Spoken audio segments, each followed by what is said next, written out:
hello again, everybody. Lance Russell and Dave Brown right along ringside. By golly, we're about ready to go with more big action. Thank you very much, and welcome to Georgia Championship Wrestling. I'm Gordon Solie, your host, and we have quite an hour in store for us. Hello, everyone, and welcome to Championship Wrestling at ringside. This is Vince McMahon, along with wrestling's only living legend, Bruno Sammartino. Welcome to this week's edition of Mid-South Wrestling Television. I'm your host, Boyd Pierce, another outstanding card.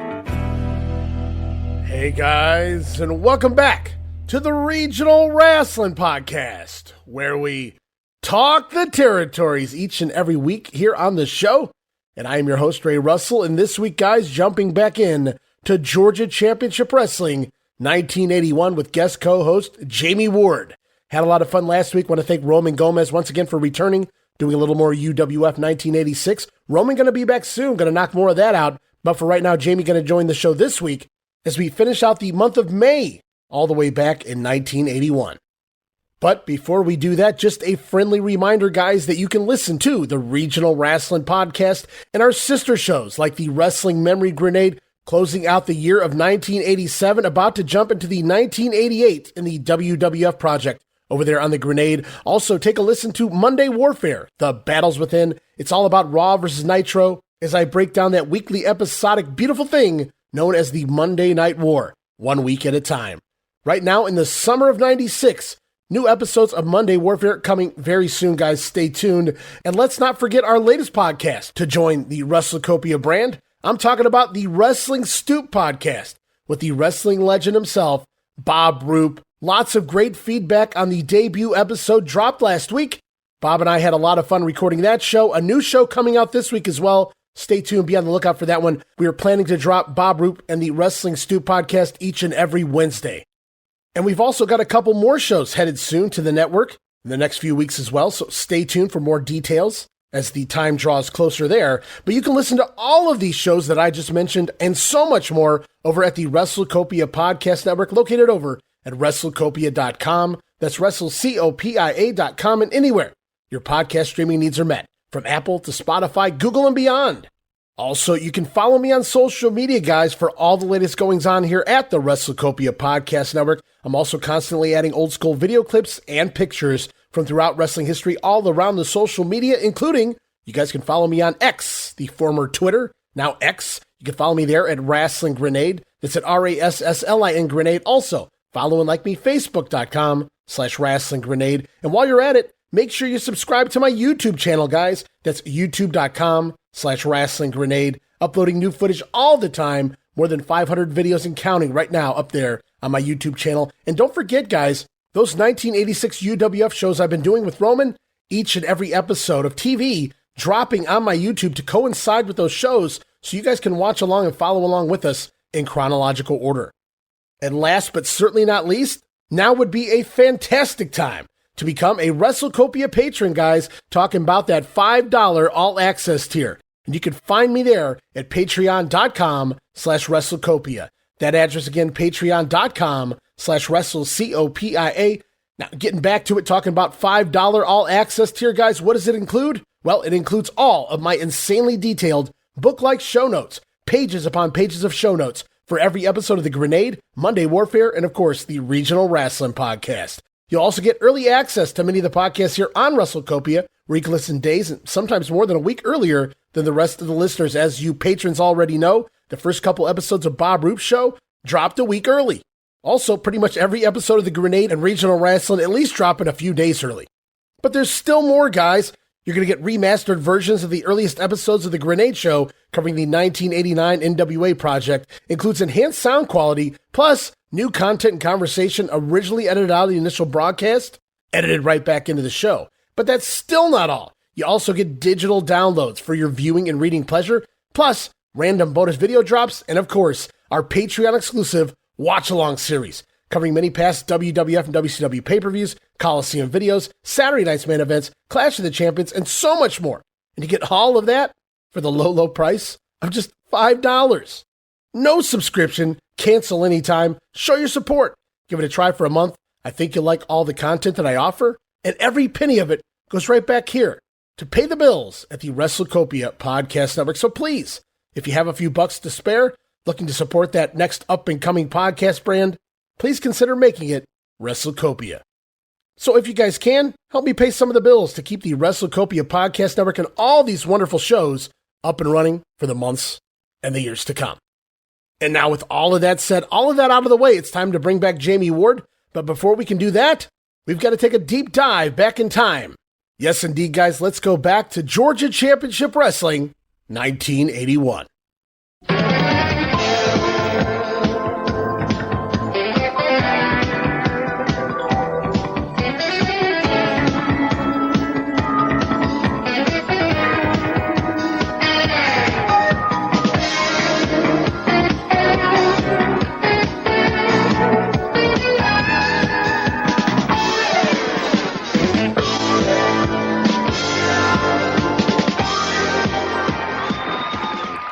Right, and it's about that time. Going to bring him back on the show. It's been a little over a month since we talked, but Jammie and I, we've been corresponding through text messages online, but it's very good to have him back right here on the show. You guys know who I'm talking about. You've heard him before on the Stick to Wrestling podcast with John McAdam. He's also made an appearance or two on the 605 Super Podcast, The Mothership. Of course, those shows part of the Arcadian Vanguard Podcast Network, but now a co-host here also as part of the WrestleCopia Podcast Network. So I'm bringing him back for Regional Rasslin episode 28 as we dive back into more Georgia 81, going to close out the month of May. Welcome back, Mr. Jammie Ward, to the show. Jammie, good to have you back. Oh, yeah, Ray. I can't wait to get going here. It's been a while since you and I have gotten together. Oh, you want me to bust into a song? It's been a while. Yeah, it's been quite a while, but I'm happy to have you back. I was happy to have Roman back. We knocked out some more UWF last week, and we're just going to keep matriculating down the field now. Here with more Georgia Championship Wrestling 1981. That sounds good. Let's do it. Now, before we get going, though, Jammie, when I went back and I listened to the last show we did, I edit the shows, guys, by myself, but if time allots me, which I try to make sure it does, I always try and go back and listen to the complete shows to see if everything comes out okay. And I wanted to bring up a comment that you made, Jammie, and I wish it fit on a T-shirt, because we were talking about Michael Hayes and his party habits and how messed up he might have been coming into these morning TV tapings on Saturdays. You referred to Michael Hayes while inebriated as a, and I quote, functioning dark-sided kind of guy. And I don't know why, man, but it made me pop. And I just wish I could fit that on a T-shirt. A functioning dark-sided kind of guy. Well, that about sums him up perfectly, though, doesn't it? It sure does. I think that's why I popped for it. Anybody that's watching, going back watching this stuff on YouTube right now, you know Michael Hayes is having a good time the night before. Well, maybe not. Maybe 7 nights a week he was having a good time. Knowing him, it was 8 nights a week. I don't know how he fit it in, but if anybody could do it, it would have been the Freebirds. Absolutely. I don't know about Buddy, but at least Buddy was a different kind of dude. He sure was. I mean, from the stories you hear Gordy and Hayes, that was one level. Buddy was something else. Woo, indeed he do. So also on last episode, we were talking about an enhancement worker that we saw in the ring, not quite in wrestling gear per se. We caught the last name of King. We thought, could it be possibly Rocky King? So in regards to that being Rocky King, I made a post. I took a couple of screen caps. I put them up on Facebook, and Barry Rose, Alan Barcroft, Doug McKay, Brad Stutz, they all seem to confirm that they do believe this King in question is indeed Rocky King. Even the other ship's Drew Samuels wrote in, I vote yes for Rocky King. And based on his quote-unquote gear, it very well may have been the very first time he was ever in a wrestling ring, or at the very least in the big leagues. So a cool little find there. Yeah, I mean, as soon as I saw him, I thought it was Rocky, and you kind of agreed with me. And it's good that the regional wrestling universe has spoken up and backed us up on this one. Oh, can we call them a universe? Isn't that copyrighted, pal? Well, Vince is never going to hear this. Well, let's be real. You're right. But then again, maybe Endeavor will. Well, you never know. Before we get going, we were also talking last episode, you brought this up, Jammie, about an event featuring Wildfire Tommy Rich. They were promoting on TBS that was coming to the Cincinnati, Ohio. And Keith Barbaro, I believe that's how you pronounce the last name. Sorry if I butchered that, Keith. He wrote in on Facebook. He said, Jammie Ward, you're right about Mid-Atlantic and Cincinnati. Memphis did one show there, then Mid-Atlantic came in and took over the market. Supposedly, they were on a weak TV station, Channel 64, and attendance dropped after a few shows, so they needed the TBS publicity. Eventually, Georgia going to take over the market, as we know, in 1982. So Keith confirms your theory that Cincinnati show was indeed promoted by Jim Crockett Promotions. Well, I'm 2 for 2 on the last show. There you go. You talk about blind squirrels finding nuts. Now we gotta upgrade you, Jamie. I didn't use it this time. I was gonna say, I was gonna upgrade you to a broken clock is right twice a day. Maybe I'll save that one for later on. I like that one too. Well, Keith goes on in his writing. He said, you guys, me and you, Jamie, we bring up a good point in regards to what if Bill Watts and Georgia combined as a super territory. Keith says, honestly, I don't know if TBS would have allowed angles like the ones that Watts ran. Probably not, but if anybody could have pulled it off, it would have been the Cowboy along with Jim Barnett. Well, we got to remember, Bill Watts was just booking here right now, and they were allowing all of these angles to fly, so Bill Watts certainly knew how to work around the TBS rules. Exactly. Until 11 years later, and then the game had changed. And Keith closes up his comments here by saying, great episode, guys, so thank you very much for writing in, Keith. We really appreciate that. As we continue on here, Jamie, in the month of May, we're going to kick off with May 18th in just a second, but we're going to see an interesting dynamic here this week, guys, on Regional Rasslin, because we're going to see the end of the Bill Watts and Buck Robley booking regime in week 1, and in week 2 on TV, we'll see the immediate influence and booking changes of one Mr. George Scott. So stay tuned, guys. It's going to be very interesting. Very interesting is being too kind, right? I have a lot of comments about week 2. Let's just put it that way when we get there. It's going to be night and day here, and not necessarily in a bad way. It's just going to be different.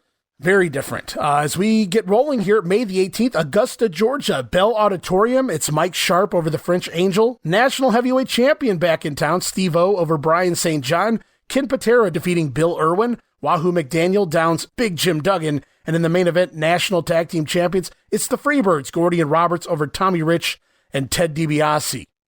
Interesting matchup between the two heels, Patera and Irwin. Yeah, it's Bill Irwin seemed to be there for a few shows, and I feel like they just plugged him in wherever he could fit on the card. Maybe not necessarily a face or a heel. Maybe he's tweening, brother. But Bill Irwin doing the job there for Ken Patera, and obviously they get a great main event, the Birds over Rich and DiBiase. As we move on, May the 19th. Whoa, Ray. Okay. Ray. Sure. You missed the most important part of that show.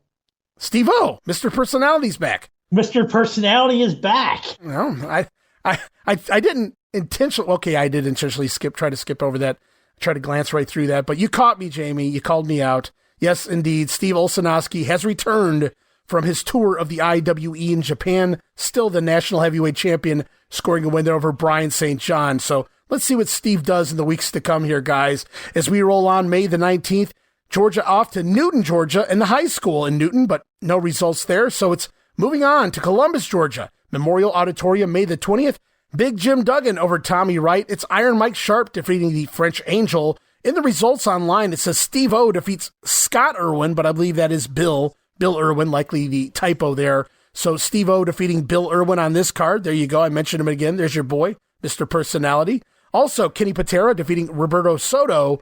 And in the main event, Columbus, Georgia, 6-man tag team action. All three of the Freebirds, Gordy, Hayes, and Roberts, over the team of Tommy Rich, Ted DiBiase, and Ricky Gibson. And talk about booking the heels strong. Even in non-title matches, the Freebirds going over quite often. And which they should. They are the real main event heels of the territory and have been since September.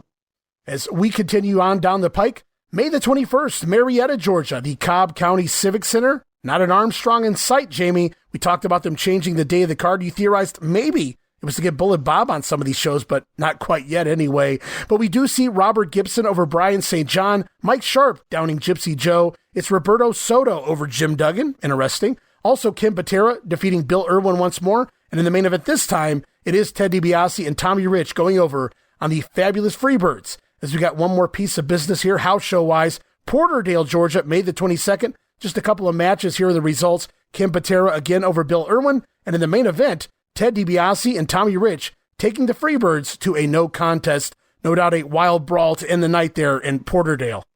Yeah, most likely.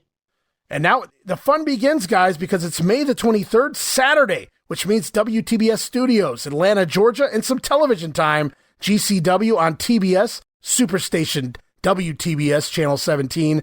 So the results here, they won't reflect the order that you guys would actually see this footage that does exist out there on YouTube.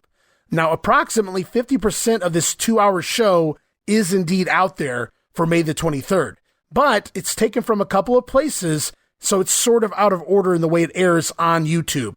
So I went back and I tried to make sense of the footage, putting it back in the order that it originally aired, if that makes any sense to you, Jamie.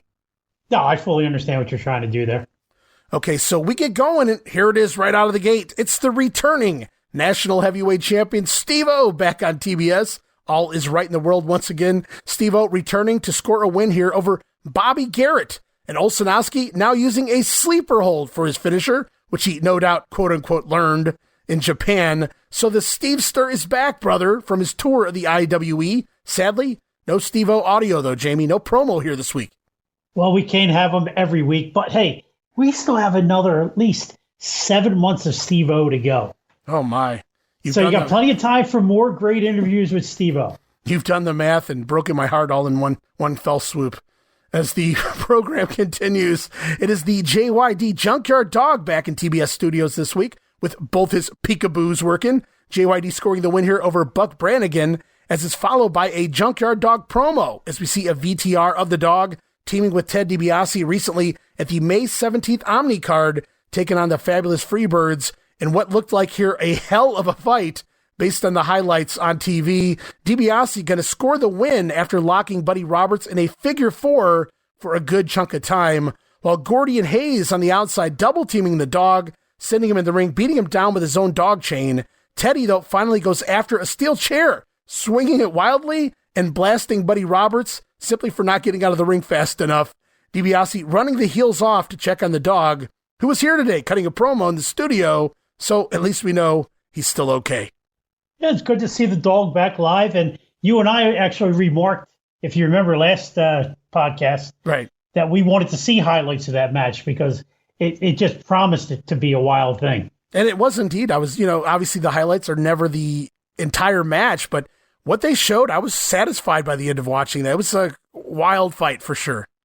Yeah, it just makes you wish that they have a library of this that someday may be shown somewhere. Yeah. Based on the credibility, the believability of that matchup between those two teams, that it made Bill Watts proud when he was watching it. Oh, yeah. This was his probably his zenith for his Georgia booking this particular match. Well, it's going to have to be, because up next, Bruiser Brody just comes in and attacks and obliterates his opponent. Poor John Howard here, inside the ring, outside the ring. Dead weight Howard. Howard can't even get up. Brody just tossing him all around, laying in stiff clubs and stomps. Finally puts Howard out of his misery, for now, after 2 minutes and 15 seconds, pinning him with a knee across his stomach. I wrote, well, that match was certainly believable. As they say, you don't have to believe pro wrestling is real. You have to believe I'm real. And Bruiser Brody was real in that match. Yeah, that goes without saying. Howard gave him his body, and Brody did whatever he wanted to it, literally, because he really pummeled that poor guy. I mean, he was safe to the point where he wasn't going to break any bones, but he certainly, well, like I said, it was a believable fight. Guys, go check it out on YouTube right now. You call that a fight? That was a bludgeoning. Okay, but I don't think Howard got one offensive move in on that entire time. Mr. Thesaurus here, Jammie Ward, guys. Well, you're right. No, I'm not going to argue with that. I read the back of a cereal box this morning. That's where I came up with that word. That word's on the back of a bludgeoning? What are kids eating these days? And notice, though, I did say he was done with Howard for now. As Brody heads over for an interview with Gordon Soley, something just doesn't sit right with the Bruiser. So mid-promo, he leaves Gordon to continue further pummeling poor John Howard here. And we'll hear a little of that right now. Moment to take a word or two with this man, Bruiser Brody. I'll just ask you one question, sir. You allowed this man no opportunity whatsoever. So what? Well, you didn't even wait for the bell to ring. You hit the ring and charged the man. You know, you're a little confused, Gordon Soley. And so is a whole lot of other people about me. Gordon Soley out here 2 weeks ago saying Brody's full of beans. The name of the game is Rasslin. I seen some big goof out here with a chain. I seen people out here talking about cages. Well, wait just a second. Brody after that man again and pushing him aside. And Brody, well, I don't understand this at all. Are you happier now? I bet you're a whole lot happier. I don't know what it's going to take to make my point around here. But believe it, when I say it, there ain't no limit. No limit at all. I don't care what everybody else does when they get in the ring. I mind my own business. And my business is just what happened here. Whether you like it, they like it. Oh, shut up! I like it! I think that's quite enough. Or anybody else likes it. Yeah, well, we'll terminate the conversation at this point, Mr. Brody. And we're going to have to get some help for this man. He's going to have to be helped out of this situation. Well, Brody wanted to make a point, says he has no limits. And I know you guys can't see it here on the podcast, but Bruiser Brody, losing his mind, if he ever had one, goes back after Howard once again, grabs a wheelchair from next to the fan seating area, tosses poor Howard into the wheelchair, rolling him into the steel post on the outside of the ring, then wheeling him over to Gordon Solie right in front of Gordon and the camera before booting Howard out of the wheelchair. I wrote, holy shit, how awesome was this? And it appeared like the boot, at least to me, the boot in the chair, the wheelchair, was actually blacked out on TV. That was one of the wildest. I guarantee you that was the wildest segment I'd ever seen in professional wrestling up to that point. Because I did see this show live when it aired. And it all just came back to me about just how awesome Brody was. And I don't think Mr. Howard knew all that was coming. You look at his face when he's getting wheeled over in front of Gordon right before he takes that boot. He had no idea. So I don't know if Watts was there personally that day. We know Robley was. They had to sign that guy like an extra $50. Oh my God! I guess by inflation, I would hope they paid him something extra because I don't ever remember seeing the guy again after that. So either he quit being an enhancement talent altogether, or he just said, "I'm not going back there again." I'm going to look up his name and see what else I can find after this. Poor was it John Howard? But yeah, just not a pretty sight here. Brody clubbering him to quote Dusty Rhodes, beating him down in the matchup, and then afterwards this wheelchair incident. I have to think this is the first time a wheelchair was used in a wrestling match. I had never seen it before. Like I said, this was just totally out there, and even rewatching it 40 years later, I'm just like, wow. And Gordon, yeah, it really made me pop. Gordon Solie then terminating the conversation, disgusted with Bruiser Brody, but what a fun segment. Total chaos. Something tells me either Gordon is a great actor or he just doesn't really care for Brody. Yeah, good call. I would say, yeah, it could be one or the other. I won't suggest which way I think that may be going, but at the same time, I do agree with you. I mean, even going back last week, or was it the week before when Brody's on and he's standing behind Gordon. Gordon is not happy that he's standing back there and he can't see what he's doing. And you wonder how much of that is just Brody being Brody and how much of that is Brody purposely trying to screw around with Gordon Solie. And I'm sure they had to work together in Florida once upon a time. Sure. And this wasn't Brody's first visit to Georgia. He'd been in and out over the years. Right. But Gordon just didn't seem to care for the man. Yeah, he certainly played the part very well if it was an act. But guess what, guys? We've got a brand new Georgia heavyweight champion here in GCW. And here right now with Gordon Solie, it is the brand new champion. Somebody say something about fired up. Here he is, Wildfire, Tommy Rich. Welcome to Georgia Championship Wrestling, the brand new Georgia heavyweight champion, Tommy Wildfire Rich. Congratulations, Tommy. Thank you very much, Gordon. I guess the world heavyweight champion, I guess, is the biggest thing.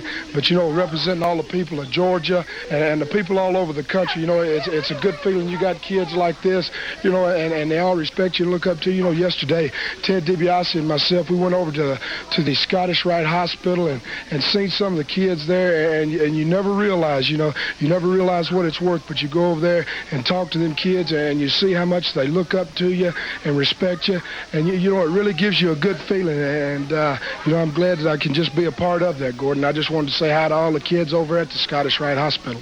Well, certainly we all voice those same sentiments, Tommy, and it's kind of you to take time out of a schedule that you have that's extremely hectic. Right now, though, I think we ought to take a look at just exactly how you won the Georgia Heavyweight Championship. We're going to go back to the Omni, and, your first opponent was a man who was out to get you, a fellow by the name of Nikolai Volkov, rather, I'm sorry.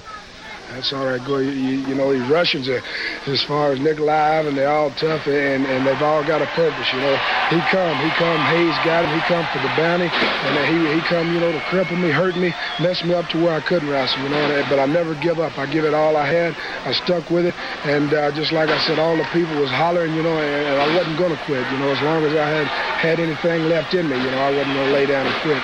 And you can see Michael Hayes in the corner over there shouting encouragement at Nikolai Volkov. And, of course, at this particular point in time, it was beginning to look like he might pick up that $10,000 that he was going for. Yes, that's exactly right, Gordon. Right there, you can see Hayes is telling him, work on that arm, get it, hurt me. He wanted him to hurt me bad. But just like I told Hayes, I'm going to keep going. I'm going to keep sticking. Sooner or later, I'm going to run across Mr. Hayes, too. Well, the point was that Nikolai Volkov was pinned, and that, of course, brought you one step closer to the Georgia Heavyweight Championship. A very, very frustrated Michael Hayes in the ring, temper tantrum, if you will, as his frustration showed. But, of course, it finally ended up, it was you against Greg Valentine with all the marbles at stake, the Georgia Heavyweight Championship. Yes, sir, Gordon, and come back out. Well, you can show the other film. It's all on the line, and when I come back out right here, you can see Valentine's got me down. I, still had some cobwebs in my head right here. Just had to patch it up the best I could. And, of course, there was also the possibility that he'd try and pick up that $10,000. Yes, that's exactly right. Greg Valentine, his family's a wrestling family. He's been around it, and you can look at him. He's big and he's tough. And $10,000, he's the type guy that would jump right on. There wasn't no doubt in my mind. You can see Hayes there hollering again, encouraging me to come out. Tried the Russian leg sweep. Valentine managed to hook into those ropes. Again, you see Michael Hayes in the corner shouting more encouragement as he tried to come down across you. You drove those knees into the air, caught him in the midsection. And Valentine in a lot of trouble now, trying to regain his feet. Beautiful high roll, and you've got him... the count of three, and it was all over, and you've won the title. Yes, sir. A couple of days before I really knew what happened. Like I said, I had a few cobwebs there, but I've got the belt, and I just want to keep it and keep representing the people, and just hope they stick with me the way they've been. Well, certainly, I see no reason why they shouldn't, Tommy. You're an outstanding athlete and certainly a credit to the sport.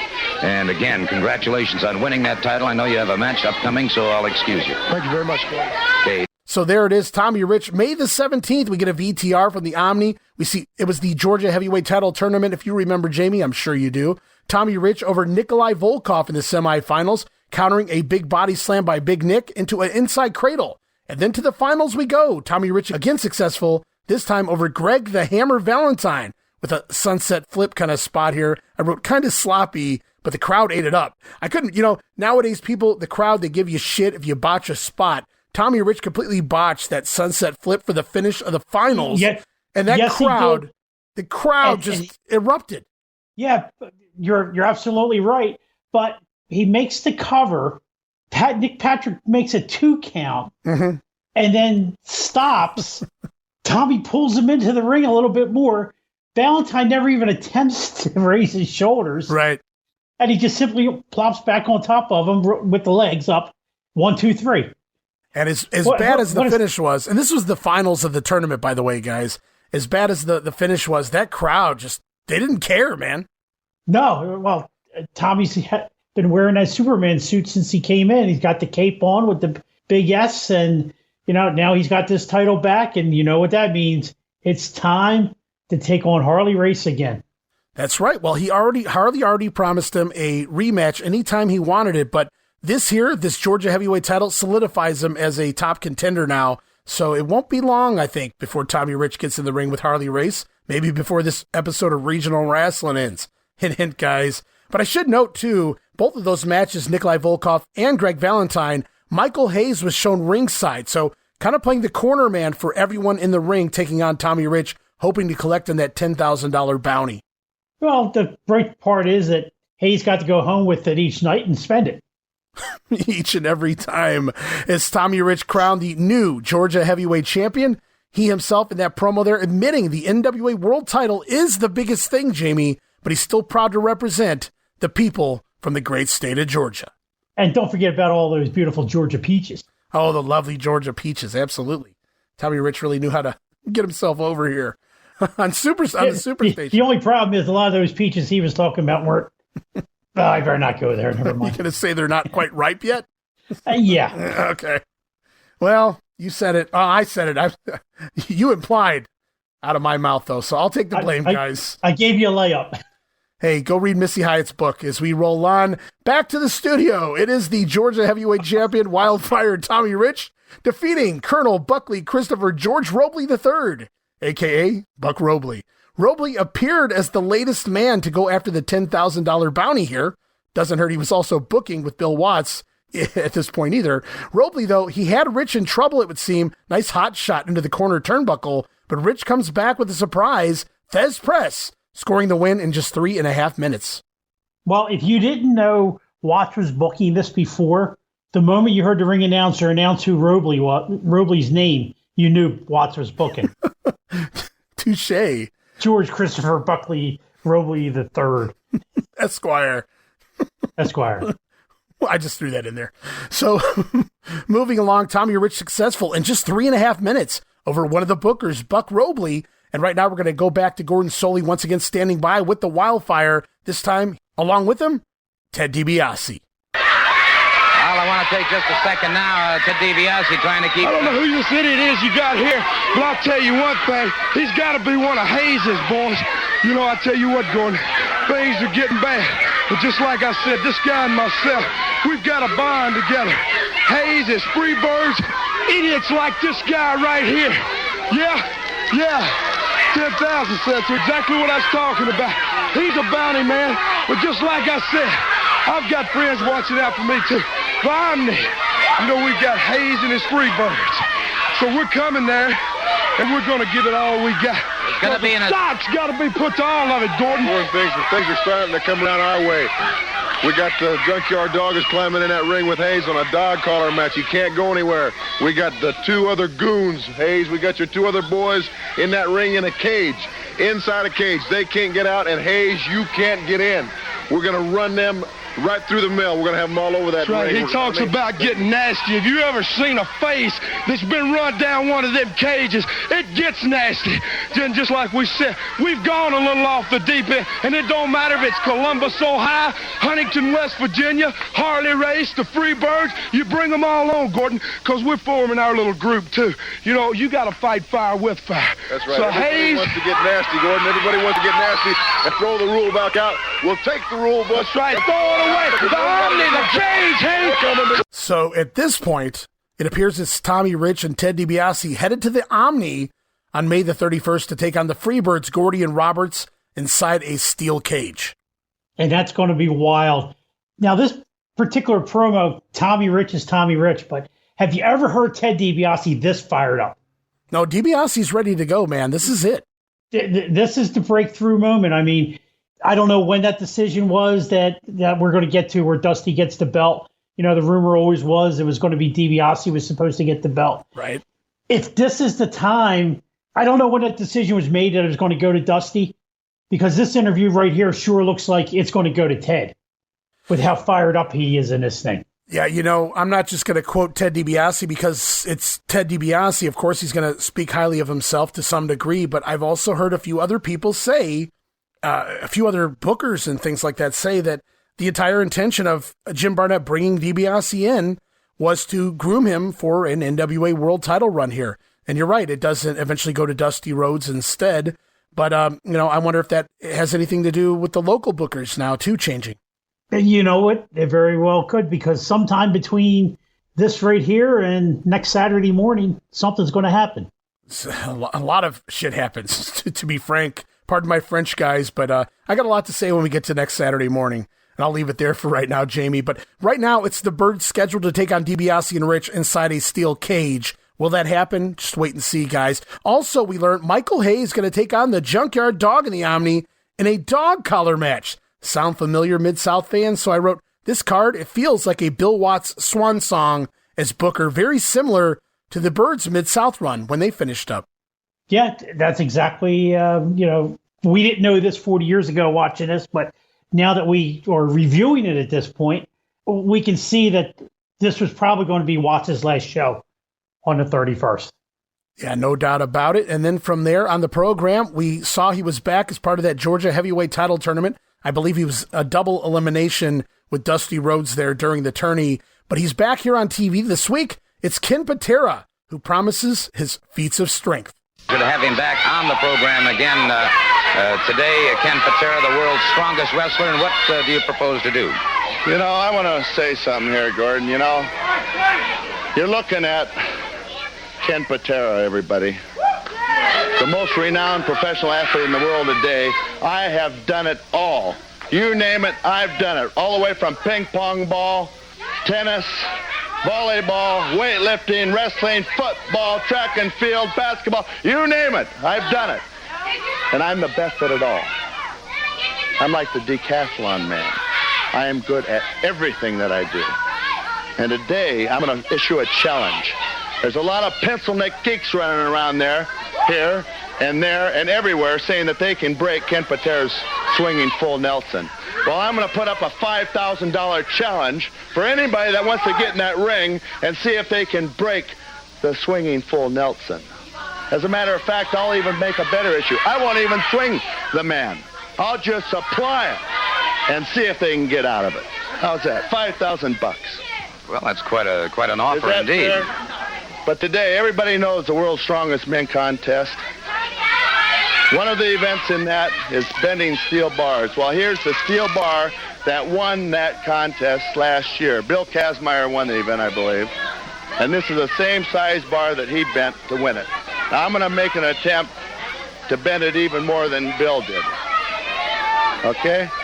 Well, that is indeed... This is approximately 3 foot, 5/8 inch solid steel tempered bar. Okay. 5/8 inch steel tempered. And Ken Patera, let's watch this very carefully now. I'm going to watch him through the monitor and placing it behind his... Good grief. Whew. Yeah, that is very impressive. Mr. Gordon. In the weeks to come, I will be doing even more impressive feats of strength just to prove to everybody where Ken Patera is coming from. This is one of the exercises I do to build the enormous strength and grip that it takes to apply the most feared hold of professional wrestling today, the swinging full Nelson, otherwise known to my opponents and those with the smart mouths as the neck breaker. Because I have broken so many necks in the past, I can't even count that high, baby. And I'm a very intelligent, bright individual. So just remember, $5,000 to anybody that wants to get in that ring and try. And that's what I say, if and when, try to break my full Nelson. It's impossible, and I'm sure there's a few fools. So there it is, Ken Patera putting up a $5,000 challenge for anyone who can break his swinging full Nelson. Hell, he says, how about just a regular full Nelson for that matter? A lot of money being offered around here as of late in Georgia.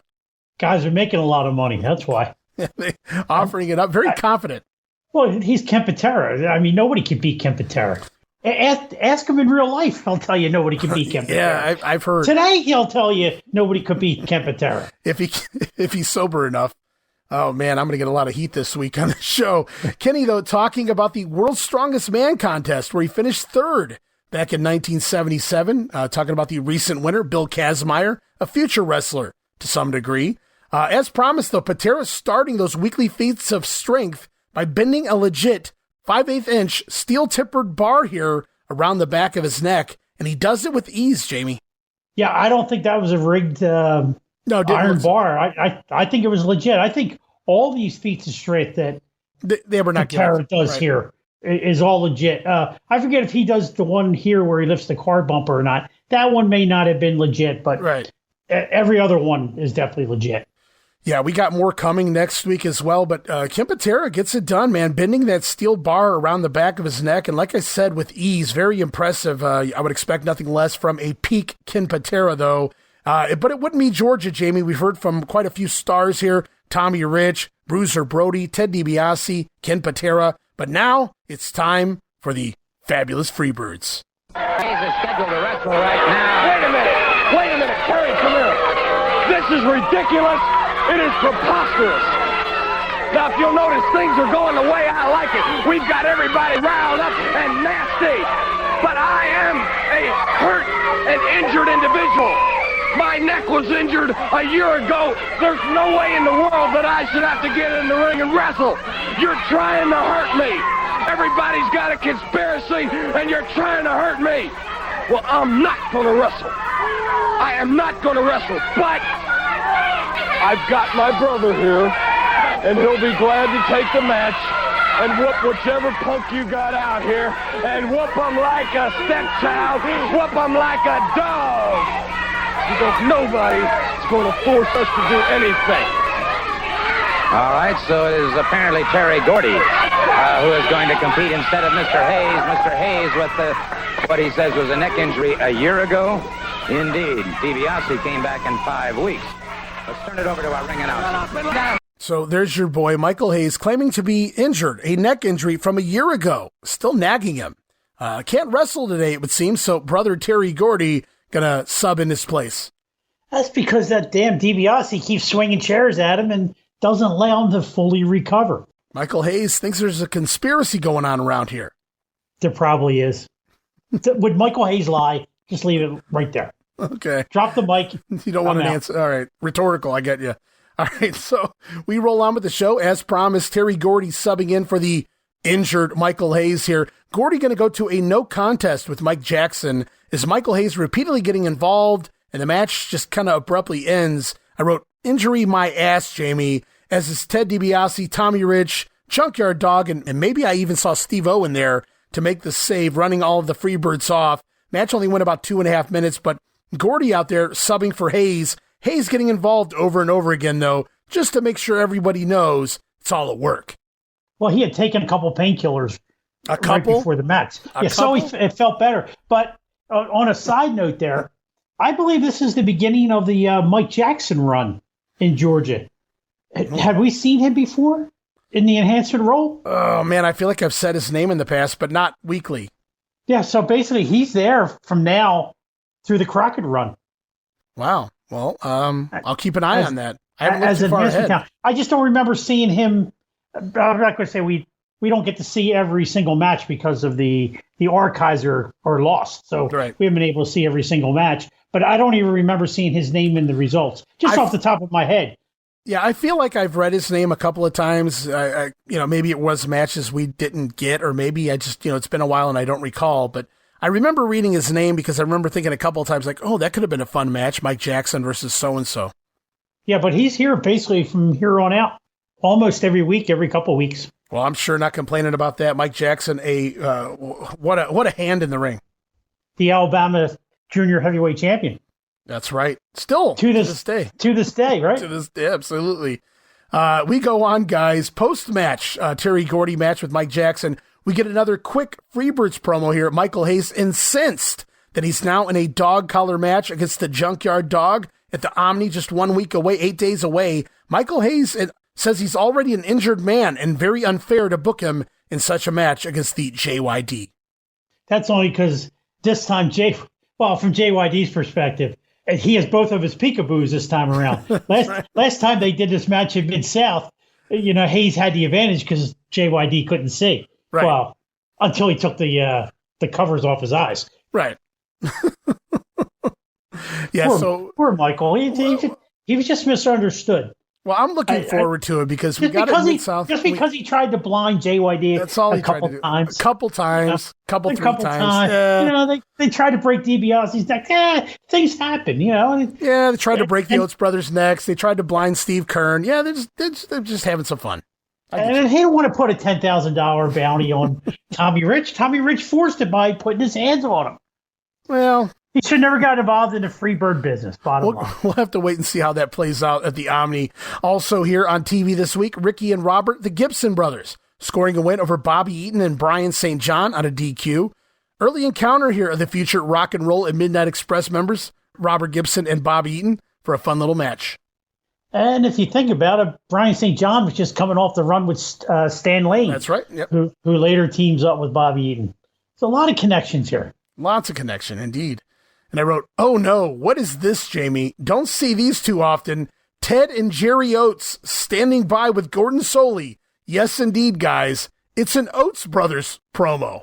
You can hear the Oates Brothers have just come out, and Ernie Ladd is in the ring. He's set to wrestle the Junkyard Dog, but I understand now that that's not the situation. That's not the situation at all, Gordon. The Junkyard Dog and Ted DiBiase bought Ted and my contract. They will be wrestling the Freebirds instead of us. And in return, we've bought their contract, and one of us will wrestle Ernie Ladd. All right. Well, gentlemen, if that has been done, DiBiase and the Junkyard Dog will wrestle the Freebirds later. That's correct. On this program. And now it's going to be one of you two flipping a coin to see which one of you take on Ernie Ladd. That's correct. Make no difference. Junkyard Dog will run out on me again. Well, all right. Let's. You got the coin? Fine. You win. Okay. It's up to me. Oh, no. I want this one right here. I'm not wrestling him. I want this one. That's fine with me. If he wants to wrestle, it makes no difference to either one of us. Okay, well, then it's going to be Ted Oates going up against Ernie Ladd. Here's our ring announcer. You got to laugh at Ernie Ladd in the background, man. He didn't need a microphone, but the gist here, guys, was that it was the Oates brothers scheduled to take on the National Tag Team Champions Freebirds later here today on the program, but they sold their contract for the match to Ted DiBiase and the Junkyard Dog. And I wrote, man, that Ted DiBiase, over on my Grenade show right now, Jamie, DiBiase trying to buy the WWF title from Hulk Hogan. But here he is buying title matches all the way back in 1981. Well, I think the biggest thing lost in this is it's a shame they don't have the entire show on YouTube, because imagine the build-up for an Ernie Ladd Junkyard Dog match on television. Yeah, it would have been good. I mean, I don't know if it would have been good, but it would have, it certainly would have got the heat. I mean, two main event guys. Again, this is more signs of Bill Watts getting ready to go out because he brings the Big Cat up to work a Georgia TV taping. Right. I don't think the Big Cat stays around after this. No, it's just going to get him in while he can. Robley's on this show, Ladd's on this show. So yeah, I get what you're saying. And then you got JYD, but that damn Ted DiBiase. Man, he's always buying something. Yeah. This was practice for what was to come. See, this is where Vince probably came up with the idea of buying a title. He saw Ted do this years before. The plot thickens. So, anywho, with DiBiase and the Dog replacing the Oates brothers in that Freebirds tag team match later on, the Oates, they now have Junkyard Dog's contract to wrestle Ernie Ladd here today on the program. Then they flip the coin there to see who will take on Ernie. And it looks like the taller of the dude, Jerry Oates, wins that coin toss. But Ladd shows up and calls out the smaller Ted Oates, to which the Oates boys agree. They have no argument. Ted Oates taking on the Big Cat, Ernie Ladd. Well, if you're Ernie Ladd, you want to face the big guy, you want to face the little guy. Well, Ernie Ladd's the big guy. I mean, in the Oates brothers, you'd rather have the little guy. I mean, I'm sure when Ernie Ladd was playing defensive line for the Kansas City or San Diego Chargers, he switched off quite a lot with whoever his other guy was, so he could get the little guy, so he could get to the quarterback and take his head off. Makes sense. Probably why, he was such a big name in the NFL. Exactly. Hall of Famer. Absolutely. I actually really liked Ernie Ladd. He came up into the WWF for two quick little runs in the early 80s, and I enjoyed him. I enjoyed his stuff in Florida, too. Wherever he went, Ernie Ladd always pleased me. Ernie Ladd was the kind of guy that even when he was well past his prime, maybe I didn't really want to watch him in the ring. It was kind of cringeworthy watching him try to work in the Mid-South there near the end of his run in the ring. But you loved the promos, you loved the character, the Big Cat Ernie Ladd, so you couldn't really complain because you wanted him on the program. Oh, yeah. How about in Mid-Atlantic right there in 84 when Dory's booking? Right. He brings Ernie in as I forget I think he started as a heel and they turned him face. But you just want to listen to the interviews. You didn't want to see Ernie in the ring at that point. Pretty much. Yeah, that's exactly where I was going with that. No disrespect. I mean, you watch some of the earlier stuff. He was great when he had his knees about him and everything, but, by the 80s, not so much. But hearing Ernie Ladd in the background there during that Oates promo, that was making me laugh while we were listening to it. I just love Ernie Ladd. As we head to the ring, it is the big cat, Ernie Ladd, defeating Ted Oates on a disqualification after only 1 minute and 45 seconds. When the big cat, he began using that devious taped thumb of doom on Ted Oates. Jerry Oates wouldn't stand by and allow it to happen, so Jerry hitting the ring, and he and brother Ted double drop kicking Ernie Ladd, and the Oates brothers sending Ladd out of the ring, allowing him to score the DQ win here, so the heel gets the win. He gets the win, but the Oates brothers still look pretty decent because they get to drop kick him out of the ring. What do you think they did today after they left the Atlanta taping to head over to that Columbus taping? Oh, they probably had a few beers. Hey, we just got one over on Ernie Ladd. Or they said, man, that Ernie Ladd's a nice guy for letting us do that. Maybe a little of both, but at the same time, I was just curious, how do you think they were booked that weekend there on TV, other than going over on someone? I'm curious if, Ladd made that drive. Probably not. Oh, you mean whether he actually followed it up and they had another match in Columbus? Very possible. Again, it's a shame that most of those results are all lost to time, too. Right, yeah.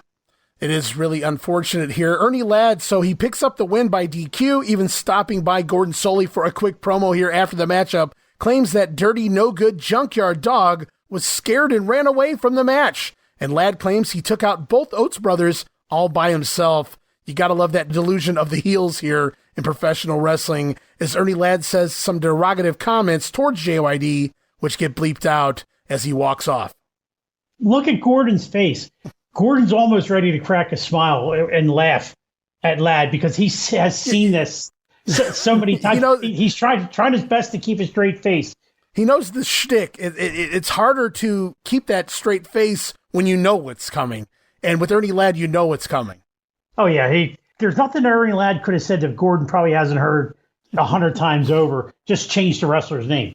Yeah, entertainment personified was the big cat here. Unfortunately, we don't see him again. He kind of stops by for some Saturday TV, and then poof, he's gone. Yep, he was gone just like that. And that's going to actually become, as Paul Heyman would say, this is a spoiler. It's going to become something that happens in Georgia a lot for the next year or so. Guys just come in, wrestle on one show, and never mentioned again. Just stopping by for a little cable exposure, I suppose. Yeah, exactly. So we head into a commercial break after the Ernie Ladd Oates match, and back from break, we see a very serious Ted DiBiase standing by with Gordon Solie, and it appears something serious transpired during the commercial break, and Ted wants Gordon to show it to the world. So we go back into a VTR showing us the end of a now dressed up, street clothes Tommy Rich, apparently cutting a taped promo, maybe for later today with Gordon Solie, and as they wrap up the interview, Rich is blindsided, attacked by the man that he beat earlier today, talking about Buck Robley. Yeah, well, Buck knows he doesn't just have to beat him in a match. He just has to put him out to get that 10 grand. So we go back. This is a VTR. This happened during the commercial break. Buck Robley reappearing out of nowhere, booking himself into this, obviously, attacking Tommy Rich, and apparently losing just didn't sit well with the Colonel, who obviously wants that 10 grand. Buck blasting Rich from out of nowhere, slinging him face first into the steel post, stomping him down, and eventually repeatedly hitting Rich with his infamous Robley forearm band. Finally, we see Ted DiBiase out there to make the save, chasing Robley off, but it appears Tommy, he may have suffered a shoulder injury. And that's not all he suffered, because if you watch it real close, Tommy's outside the ring, DiBiase's looking over top of him, and Tommy rolls away from the crowd to the apron, and you can obviously see him do the blade job. Oh, really? See, I was looking for the blood, and I never noticed it. Yeah, he definitely does a blade job at that point, because as you're about to get into here, DiBiase at the end of the interview has Tommy Rich's shirt that's all covered in blood. Oh, yeah, you're right. I remember that part of the promo, and I didn't put two and two together. Seems pretty obvious that I should have, but when he hit him into the steel post from that point forward, I kept looking for the blood, and I just never saw it in that VTR anyway. But I get what you're saying now. Yeah, it didn't happen until he got on the floor and then rolled over. Then he came out and it was all covered with blood. And Jamie kind of mentioned it already, guys. Right now we're going to head back, coming out of that VTR. Gordon Soley standing by with Ted DiBiase. And Gordon, I don't think the people at home, I know that they didn't see what happened here. Before I say anything else, I wish you'd run that tape and show the people just exactly what did happen here. Well, may I just say that we were in a commercial break, and right after I'd concluded an interview with Tommy Rich, he had turned his back and was leaving the area when suddenly, well, here's what occurred. It was rather obvious that Tommy Rich has suffered a shoulder injury. Gordon, you know, when I was injured here, the man that came to the ring and threw the towel in and kept me from being permanently injured was Tommy Rich. And the man, Gordon, that came to the hospital and sat by my bed was Tommy Rich. And the man, Gordon, that came to my home while I was trying to recover to lift my spirits was Tommy Rich. And Tommy Rich, ladies and gentlemen, is a man. What is this sport becoming, Gordon? What is it coming to when a man has to go out here and put up with something like this? Is it worth $10,000 to you, Hayes, to cripple somebody, to end their wrestling career or try to? Well, Tommy Rich is a man, and Tommy Rich is going to be back, Gordon, just like I'm back, but he's never quit. And he's hurt right now, and he's not going to miss a single day. But what I'm getting at, Gordon, you know, a lot of men will do a lot of things for money. I know this Buck Robley. I know him from the past, and it really surprised me to see him here today and going after that $10,000. But if you want to be an animal, if you want to be a dog, if you want to crawl like an animal, then we can be an animal. And we can get just as bad and just as nasty. I've had it. I've had it right up to here, Gordon. I'm not going to let anybody end my wrestling career. I'm going to stand behind my friend, Tommy Rich, and we're going to stand together, and we're going to clean up Georgia. Well, I certainly can't say that I blame Ted DiBiase in the least. And may I just say that I think his comments were certainly well put. So there it is, DiBiase taking us back through times, pivotal points in the DiBiase-Rich Freebirds feud. Ted reminding us it was Tommy Rich who threw in the towel all those months ago to save DiBiase's career. It was Tommy Rich who visited Teddy in the hospital. It was also the Wildfire who came up and visited DiBiase at his home to raise his spirits. Ted asking, what is this sport becoming? Offering up $10,000 to end someone's career, Jamie. We learned that Tommy Rich is indeed hurt, but he won't miss a single day, says DiBiase, which makes the attack even more weird, I thought. DiBiase, though, acknowledging knowing Buck Robley from the Mid-South territory, and says he was surprised to see him here today because Buck was actually a babyface in Mid-South most recently anyway, but Teddy vows that he and Rich will clean up the state of Georgia. And Colonel Buck, same thing as Ernie Ladd, here today, gone tomorrow. That's right. They eventually announced that Buck Robley is suspended for his actions to explain away why he just disappears after laying out Tommy Rich. The Ernie Ladd thing makes a little more sense because it really doesn't tie into anything, but to come out and attack one of your top champions, them to do a blade job, you run him into the steel post, you lay him out, they're talking about a shoulder injury, and then you turn around a segment later and say, well, he's hurt, but he's not going to miss any time, and basically we'll never mention Buck Robley's name again. Or probably this incident. No, that's true too. And I think a lot of that has to do with the changing and booking over the next week. I don't know about you, but I kind of wondered, was this Buck Robley's way of trying to write himself into a major angle with a top star so that the next booker was quote unquote forced to continue the storyline, only to be had because that doesn't happen? No, it doesn't happen. Go ahead.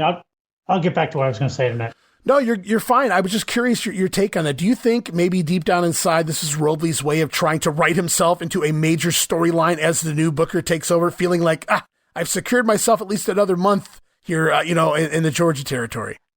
Very possibly that's what he was doing, but why would you do the whole suspended thing unless you were just going to show up while you're suspended? Good call. So Robley is indeed gone. We won't see him again. Another spoiler, guys. So don't be watching out over your shoulders or anything like that. We will not further this storyline between Tommy Rich and Buck Robley, who by all accounts, by this point in his career anyway, doesn't really look like he belongs in the ring based on that body type, but it is what it is. Yeah, and we never do see Buck back in Georgia again. No, we don't. He's back to the Mid-South after this for a little while anyway, as the National Tag Team Champions come out next. It's Gordy and Buddy Roberts going to a double DQ with the Junkyard Dog and Ted DiBiase. Match goes about 4 minutes, 45 seconds, when out of nowhere, all hell breaks loose. Michael Hayes joining in on the fight, 3-on-2. The good guys still holding up their own here against the fabulous Freebirds.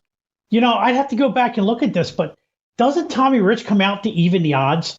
And he's in wrestling trunks? I did not have that in my notes. I have it in my notes that it was okay. Weird that, you know, they did the injury angle with him, and then he winds up coming back out. Unless I'm combining two shows, you know, from the YouTube, just something's out of whack from a previous thing. But, yeah, Tommy Rich comes out and gets involved in that at the end. For some reason, I do not have that in my notes, but I certainly trust you 100%. So I'm curious myself. I want to go back and check that out and see if I can put 2 and 2 together, see if he's got a bandage on his head, see what I can figure out there.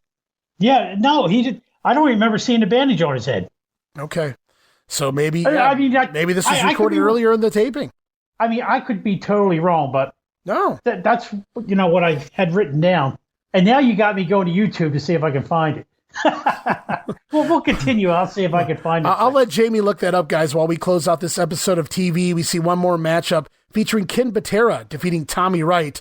Needless to say, guys, Wright doesn't break that full Nelson. As we roll on May the 23rd, Chattanooga, Tennessee, at the Memorial Auditorium, Ted Oates over at Bobby Eaton, Jerry Oates defeating the French Angel, Ted Oates working double duty, going to a draw with Big Jim Duggan, and in the main event, it's 6-man action. The Freebirds, Hayes, Gordy, and Roberts, defeating Ted DiBiase, Tommy Rich, and Ricky Gibson. Oh, we got sound here. I'm sorry, that was me. You're fine, man. It's Brody beating the hell out of that guy right now. But as I fast forward, let me get there. Tomorrow night at the Omni. All right, here comes the end of the match. Here we'll give. Oh no, that's the Mike Jackson match. Live play-by-play by Jamie here. I know the people are just loving this. Yeah, you're watching it out of order. The dog thing's at the end of that video on YouTube. Yeah, I'm there. I'm in the last couple of minutes, and here we go.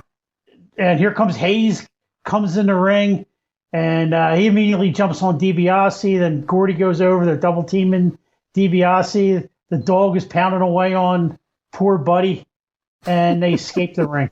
Okay, I don't know what in the world I was doing. There goes JYD running after him, chasing. There was no good Freebirds off. Maybe you were hanging out with the Freebirds the night before, man. You know what? Maybe I was. I mean, Michael was always one of my favorites. Maybe I was hanging out with him. Well, the Freebirds, Tom Robinson, take your pick. Either way. Hey, there's a lot of similarities there. Well, why'd you think I brought it up? So same party habits once in a while. So did I say that? Sorry, Tom. Oh, yikes. Kayfabe, brother. So we closed out TV. It was Ken Patera over Tommy Wright. We picked it up with the house show in Chattanooga. It was the Oates brothers running the gauntlet all night long. Ted Oates over Eaton, I said. Jerry Oates defeating the French Angel. Then Ted Oates back out again, double duty, going to a draw with Big Jim Duggan. And then in the main event, the Freebirds, Hayes, Gordy, and Roberts, 6-man action, defeating Ted DiBiase, Tommy Rich, and Ricky Gibson in an elimination match. It's pretty cool. Yeah, nice to see this a couple times now. We've seen Ricky Gibson get in that main event. Yeah, but the difference here is we're talking elimination style, so there was probably more than one pinfall, you'd have to assume. Yeah, and Hayes and Buddy Roberts took the pinfalls. And they still won. The Birds went over. So good for them. As we roll on, back up to Columbus, Ohio. I feel like we haven't been here in a few weeks. May the 24th at the Ohio Center. Robert Gibson over Jim Duggan. National Heavyweight Champion Steve O defeating Bobby Eaton. It's Bruiser Brody over Mr. Wrestling 2. And what do we have here? Ted DiBiase and Austin Idol, darling. DiBiase and Austin Idol, what a team. Defeating the fabulous Freebirds, Gordy and Roberts. And in your main event, Tommy Rich downing the NWA World Champion Harley Race on a DQ. Only in Columbus could you get Austin Idol back. Yeah, but still overall, that's kind of a weak card for what they had been sending to Columbus up to this point. Yeah, I hear you, but I'm just looking at that world title match and then Austin Idol on the card. Hey, Brody and Wrestling 2 could have been fun as well, but I get what you're saying. Usually top to bottom, Columbus is pretty stacked, but no Dusty Rhodes here, which kind of qualms things, and also no Andersons. Yeah, that was the other thing I was going to get to. No Ole Anderson influence on this card. Right.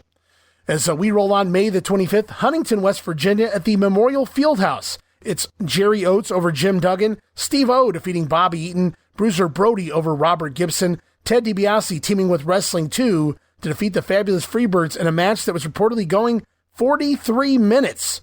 DiBiase and Wrestling 2 over the Birds, reportedly 43 minutes. I guess Wrestling 2 probably worked 17, because DiBiase worked the majority of that one. DiBiase took the heat there. Wrestling 2 just came in to clean up with the knee lifts, no doubt. And he might even got the pin on Roberts in that one. I wonder what they did. You know what? It's nice to see 2 back, because we haven't seen much of 2 in the last month or so. He's been around, but he hasn't been just featured really anything random. Yeah, he seems to be working random house shows anyway. Maybe he's still trying to get the blood out of the mask from back in March. Well, let's hope he has by the time he's back on TV. As we continue on here, another world title matchup here in Huntington. It's Tommy Rich once again over Harley Race by disqualification. Match goes about a half an hour. So between the final 2 matches, you talk about a light card in Columbus. Let's assume some of these matches went about the same time length. You're looking at, what, an hour and 15 minutes just in the 2 matches alone. Yeah. And somehow Duggan makes 16 minutes. That's scary. At that point in his career. At that point in his career, yeah, I gotta agree. Meanwhile, Bruiser Brody doing away with Robert Gibson in just 2 minutes flat. Well, that's probably a minute 30 longer than it should have gone. At least in Brody's mind. I always wondered how Robert got that. Never mind. We go on May the 26th, Hogansville, Georgia. It's Brian St. John over Tommy Wright, Ricky Gibson defeating the French Angel, Ken Patera over Ted Oates, and in the main event, Ted DiBiase teaming with Iron Mike Sharp over the Freebirds on a disqualification. So Mike Sharp still getting used here to pretty high degree, main eventing here on this card anyway.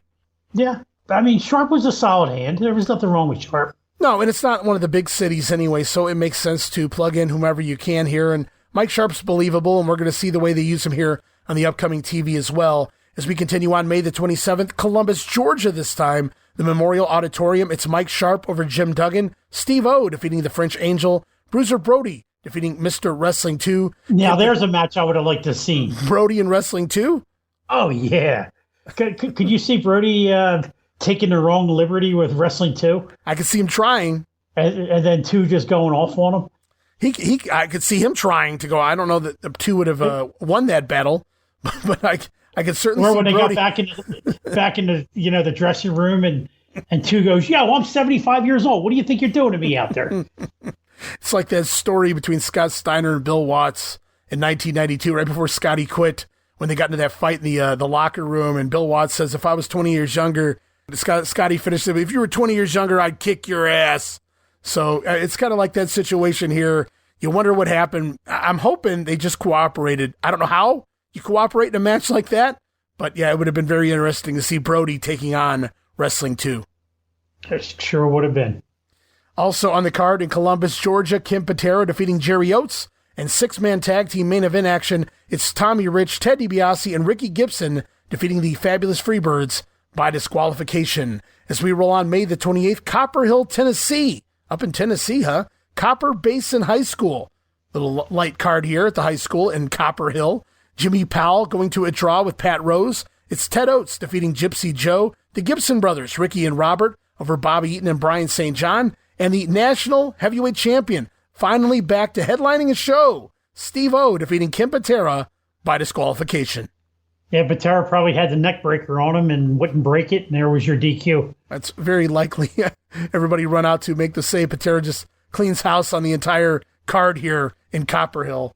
Bit of a light card there, but again, high school out of the territory, so very interesting, some of the places they just try out. Well, it was probably a sold show, a fundraiser. Well, it's very possible. As we continue on, also... Hey, they went to Hogansville. So more than once, yeah. Or whatever, Hogan's something, yeah. Also, May the 28th, you're wondering where the rest of the talent was here for Georgia. Marietta is where they are at Cobb County Civic Center. It's the French Angel over Tommy Wright, Iron Mike Sharp defeating Jim Duggan, Bruiser Brody over Jerry Oates, Ted DiBiase teaming with Tommy Rich to defeat the Freebirds, Gordy and Roberts on a DQ, and in the main event, Ted DiBiase going to a no contest with Michael Hayes. And I wrote, I wonder if this was one of those 5-minute gimmicks, where if DiBiase and Rich go over on the Birds, DiBiase gets the 5 minutes with Michael Hayes because it just seems odd that following the tag team matchup, we get DiBiase again going to a no contest with Michael Hayes, who I assume ran away. Yeah, I'll agree with you on that one. That was a gimmick they love to use it down in Georgia and most of the Southern promotions in general. Well, we talked about the changing of the guard as far as bookers go, and I think we've got there, Jamie, here on this May 30th edition of GCW on TBS. And we have pondered the time change, too. We talked about the 6:05 going back to 5:30. Well, still 5:30 here at this point on May the 30th, so I went back. Oh, the things I do. Yes, guys, I went back and did some digging into the 1981 TBS schedule for the weekend of May the 30th. And we thought maybe this was done for MLB and the Braves. But there was a movie at 7:30 when Georgia Championship Wrestling ended here, Jamie. The Braves actually play at the Padres on the West Coast at 10 p.m. Eastern. So I wrote, maybe this was done to squash the IWL right out of the gate. Well, when do they return to 6:05? I haven't gotten that far ahead. I'm not sure. Okay. Because I'm thinking, the Braves are just on the West Coast. Why change the time just for 1 week when maybe next weekend they're home? You're right back to having to do the 5:30 again. Well, good call there. Pretty obvious answer, I think. I guess I just wasn't thinking because that's a pretty damn good answer, Jamie. Yeah, they probably just flip-flopped the Braves in the movie. Good call. But also, where's Tush? Ooh, Tush, Bill Tush. Well, don't they replay it on Sundays? Where's Bill Tush here? Don't they replay that on Sundays? Yeah, they do, but still, Saturday night you get to see it live the first time. So then you watch it Sunday to catch whatever you miss. Preempted, unfortunately. Sorry, Jamie. Yeah, I didn't stay up late that night.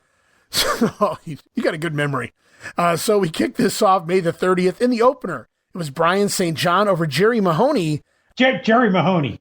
Okay. Wasn't that a ventriloquist or was he the dummy? I thought Mahoney was on Police Academy. Or that's another Mahoney. That's another Mahoney. Okay. I'm sure some of the older guys like me know who Jerry Mahoney is. And Paul Winchell and Jerry Mahoney. Paul Winchell was a ventriloquist and Jerry Mahoney was his dummy. Okay. Sorry, go ahead, Beck. Oh, no, you're fine. You know my mind wanders once in a while. So what you're saying here is Brian St. John beat a dummy, Jerry Mahoney, as the show goes on. Up next, tag team action with a relative unknown, at least to the Georgia fans, a guy by the name of Bruce Reed, teaming with Bobby Garrett here, taking on the national tag team champions, the fabulous Freebirds, Gordy and Roberts. And we get a really fun showdown between Reed and Gordy to start off, but eventually Garrett going to tag in and get worked over. Buddy Roberts winds up sending Garrett out of the ring, but on his way out, he makes the hot tag to Bruce Reed. And Reed comes in a house of fire, taking on both Freebirds single-handedly until Michael Hayes tripping Reed up from the floor, drawing the disqualification after 5 minutes. Yeah, even I remember seeing this one live, and awesome. Even I had no idea who Bruce Reed was going into this match. But what he displayed in this match is no wonder why he became the top guy in Florida for a while and the top guy in Mid-South and was respectable in the WWF. The guy was the total package before Lex Luger. Oh, yeah, and for those who weren't positive, in case you were curious, Bruce Reed is indeed Butch Reed. And for those of you who have been following me on the Grenade Show as of late, Don Morocco currently feuding with Butch Reed. But Morocco, he danced to the beat of his own drum, Jamie. So he insisted on referring to Butch as Bruce in all the promos. So it's always funny. That's not surprising. Yeah. Mean Gene would quote, Bruce Reed, who's that? You know who he is. Didn't you read the Kansas City programs? Of course he didn't. Come on, Don. But no, I just thought it was funny. In 1987, we're heading into 88, and Don Morocco referring to Butch as Bruce there in the World Wrestling Federation. But yes, indeed, this Bruce Reed is indeed who you guys were thinking. It's Butch Reed. And Reed essentially, Jamie, about to win the match versus the unstoppable tag team champion Freebirds by himself. About to get it done there before Michael Hayes got involved. Freebirds looking to attack Butch Reed post-match, but Bruce slamming Buddy Roberts off the top rope, sending Gordy and Hayes packing as well. So from an unknown to yet another instant top babyface star born here in Georgia Championship Wrestling. Yeah, I mean, it appears they brought a ringer in on Michael Hayes on this one. They sure did. And if you thought Michael Hayes was going to walk away from this without a comment, well, you thought wrong, guys. Here he is. It's the crybaby. Yeah, I said it. the Princess Sissy. Here's Michael Hayes.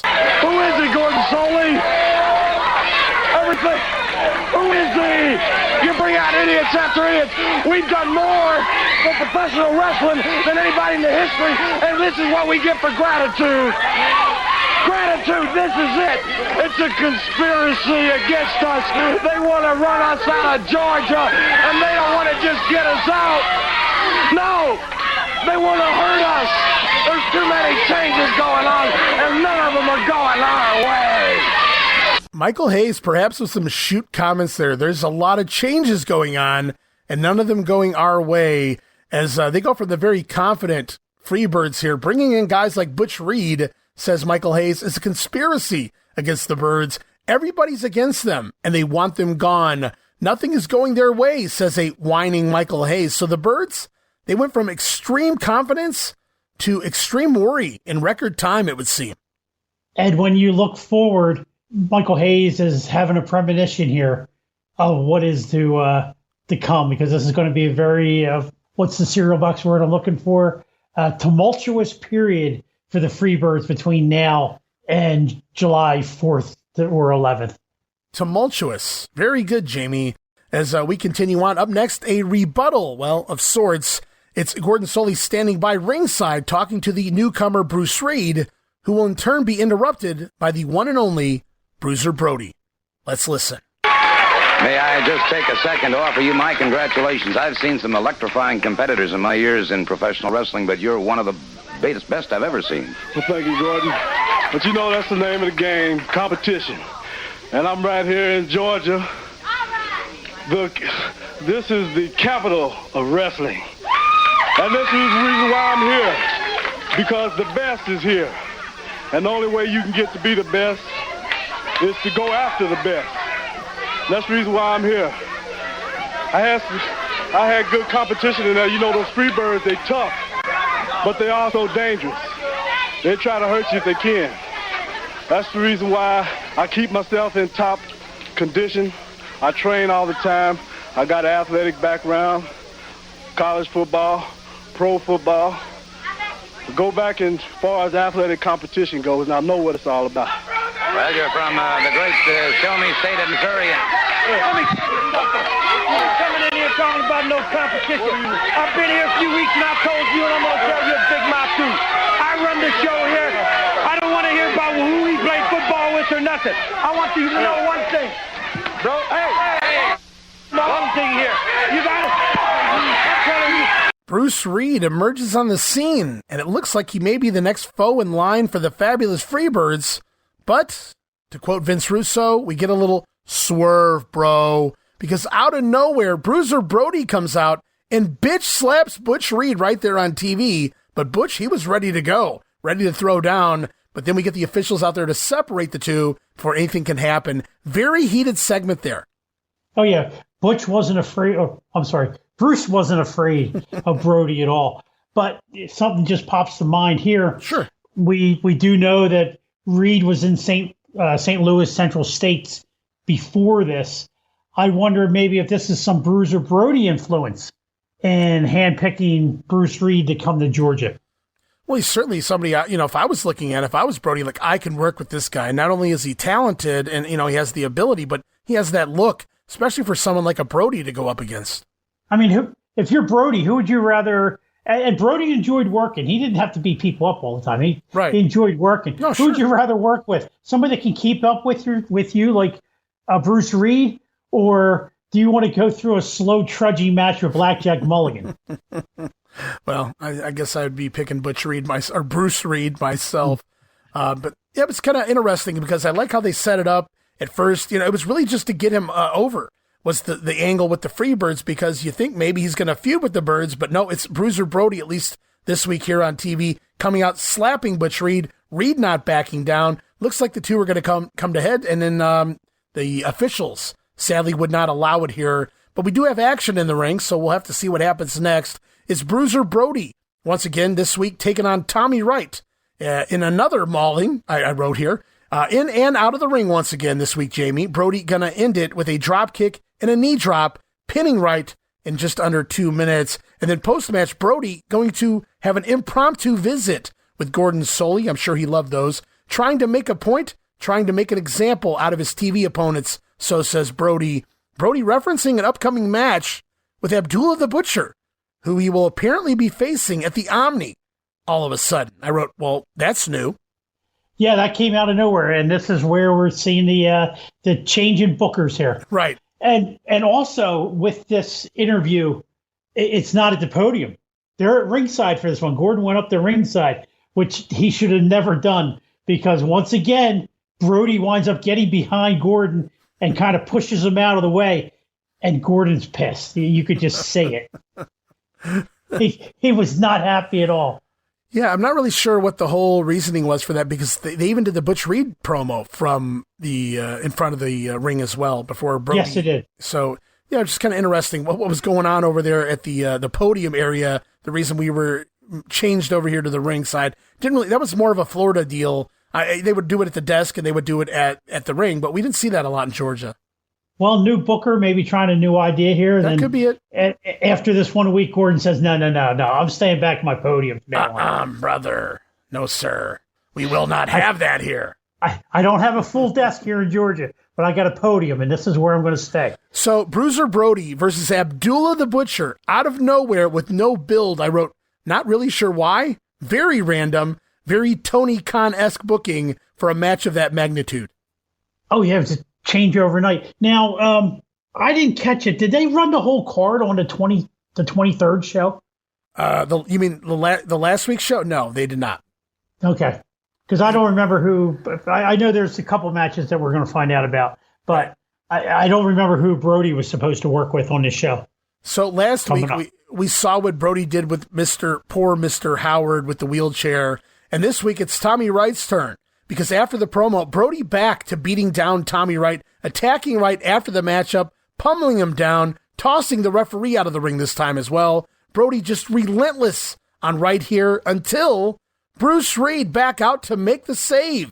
That's right, guys. Reed comes right back out, coming right after the Bruiser, rocking him with those big soup bone rights, sending Brody out of the ring. And it looks like Bruiser Brody, he wants no more of Bruce Reed here today. Reed calling for Brody to come back, but it's just not happening. Bruce then aiding Tommy Wright from the ring. And it's just amazing how if you had that look and that ability, one quick appearance on TV was all it took to get over. Oh, yeah, and he really could have gotten it, not to be racial, but the Tony Atlas push here. Sure. No, and I know what you mean. It didn't develop that way, but it was laid in their laps for him. He was over so much, they should have given him the Superman push. Oh, I think it would have worked. It worked in Florida, that's for sure. Oh, certainly did down there. And so I guess George Scott just wasn't fully a Bruce Reed guy, because he basically gets buried in prelims and teams up with Master G. Master G. Before all is said and done here in Georgia. God bless you, George Wells. As we continue on the show, last week we learned it was Tommy Rich and Ted DiBiase scheduled to take on the Freebirds at the Omni inside a steel cage. Well, bookers change, things change, Jamie. Here we go right now. Gordon Solie standing by with Rich and DiBiase, and the entire Omni card seems to be flipped upside down. I come back to Georgia. Georgia's always been good to me. I come back, I met Ted DiBiase, and there's a whole lot of things been happening to him, happening to me. And, it just seems like every time, I left and come back, it seems like each time I come back, there's more and more things going on, more and more competition. And, it's just the situation's coming. Summer's getting here, and everything's happening. Last week I got a tag jump, but I'm still here. And these people that get behind us and, get out there and holler, go, Ted, go, and go, Tommy, go. It's great, and it's just a great bunch of people here and all over the country. I've been traveling, been going to Louisiana, the Carolinas, Ohio. We've been, been going all over the country, and it's just great to be here in Georgia. That's right. Tommy, it's fantastic. One of the finest men that I've ever come across in a long time, Gordon, right here is Tommy Rich, and it's a pleasure for me to be here, and it's a pleasure to be with him, and I'll stand by him all the way. All right, tomorrow night, of course, at the Omni, you have your chance against the world heavyweight champion Harley Race. You've defeated him once right here in the state of Georgia. Yes, I sure did, Gordon. You know, and it was these people right here that got behind me. You know, at one time I gave up. I said, I'll never do it. But I come back to Georgia, the people got behind me, and I beat him. And now I've got another chance right here in Atlanta, Georgia. This is my hometown. It's the, you know, I've got the home field advantage. Atlanta, Georgia, the Omni Race. You better be ready because I am ready. So I guess we're just ignoring last week's announcement of the cage match versus the Freebirds because they're not even going to acknowledge it here, not even going to try to explain it away. And the Buck Robley attack last week is also now an afterthought, it would seem. Tommy Rich dismisses it this week as essentially no big thing. And it now appears that tomorrow night, Tommy Rich once again gets his NWA World Title rematch against Harley Race. Harley promised Tommy a rematch, and here it is, Wildfire ready for a second run at that NWA title. And this is the moment of the change is finally prevalent to the rest of us. The Cowboy's gone. George Scott is in charge. Yeah, he's just changing things to whatever he wants it to be at this point, it feels. Yeah, so I'm going to guess that they didn't have these dates with Harley already pre-booked, and Harley just happened to be free. Because we saw there was a couple matches this past week, and they must have just brought Harley in and made arrangements for Harley to get maybe even one extra night at the Omni. Yeah, and I can see that being a thing because remember, it was Rich and DiBiase against the Birds. It's the Dog against Michael Hayes. So you really don't have anybody else here at this point that can challenge Race credibly in the main event for the World Heavyweight title. So makes sense to me. Yeah, I mean, you could have given Ted the shot, but Tommy's on the hot streak. So, and like we said before, Harley already told him he could have a title shot. So here we go.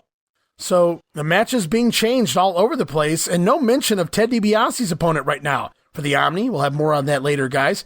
Clearly some changing of the Omni card with little explanation though. And the Robley deal completely ignored with new booker George Scott in control. As we head back to the ring for tag team action, it is Tommy Rich and Ted DiBiase teaming up to take on the team of the French Angel and, well, it's supposed to be the Assassin. But wait, it would seem the Assassin is being replaced by the NWA World Champion himself, Harley Race. Wow, what a way, what a matchup for TV. Yeah, and this was one that a lot of Southern promoters would do. They'd bring Race in, he'd go into a tag team match, and he would do the honors in that tag team match and build up the house show title match. Yeah, Harley didn't have problems doing jobs. No, not at all.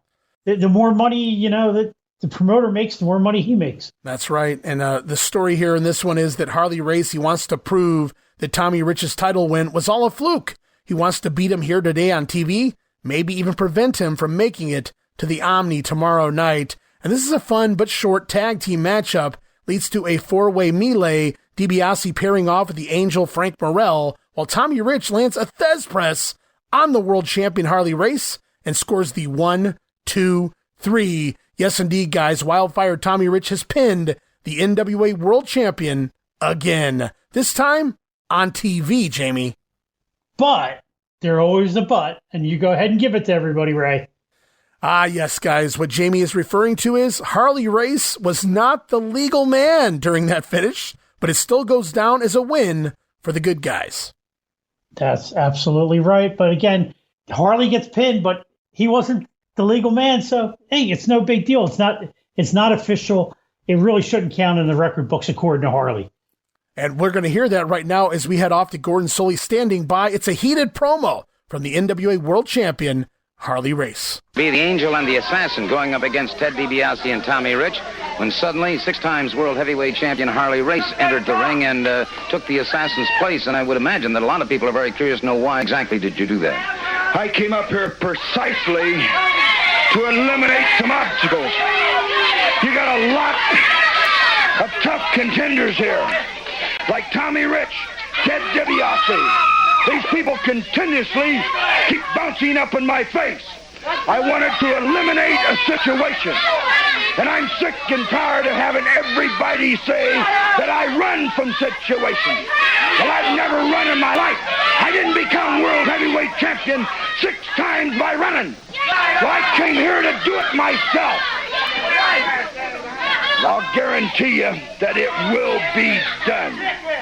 I'll take you, Tommy Rich, and break you if it's the last thing I do. Well, of course, tomorrow night at the Omni here in Atlanta, Harley Race, the world heavyweight champion, will be wrestling against the number one contender, Tommy Rich. Let's talk to the champion about this match tomorrow night. He has defeated you once.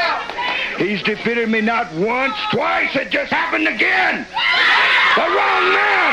The wrong man on me in the ring.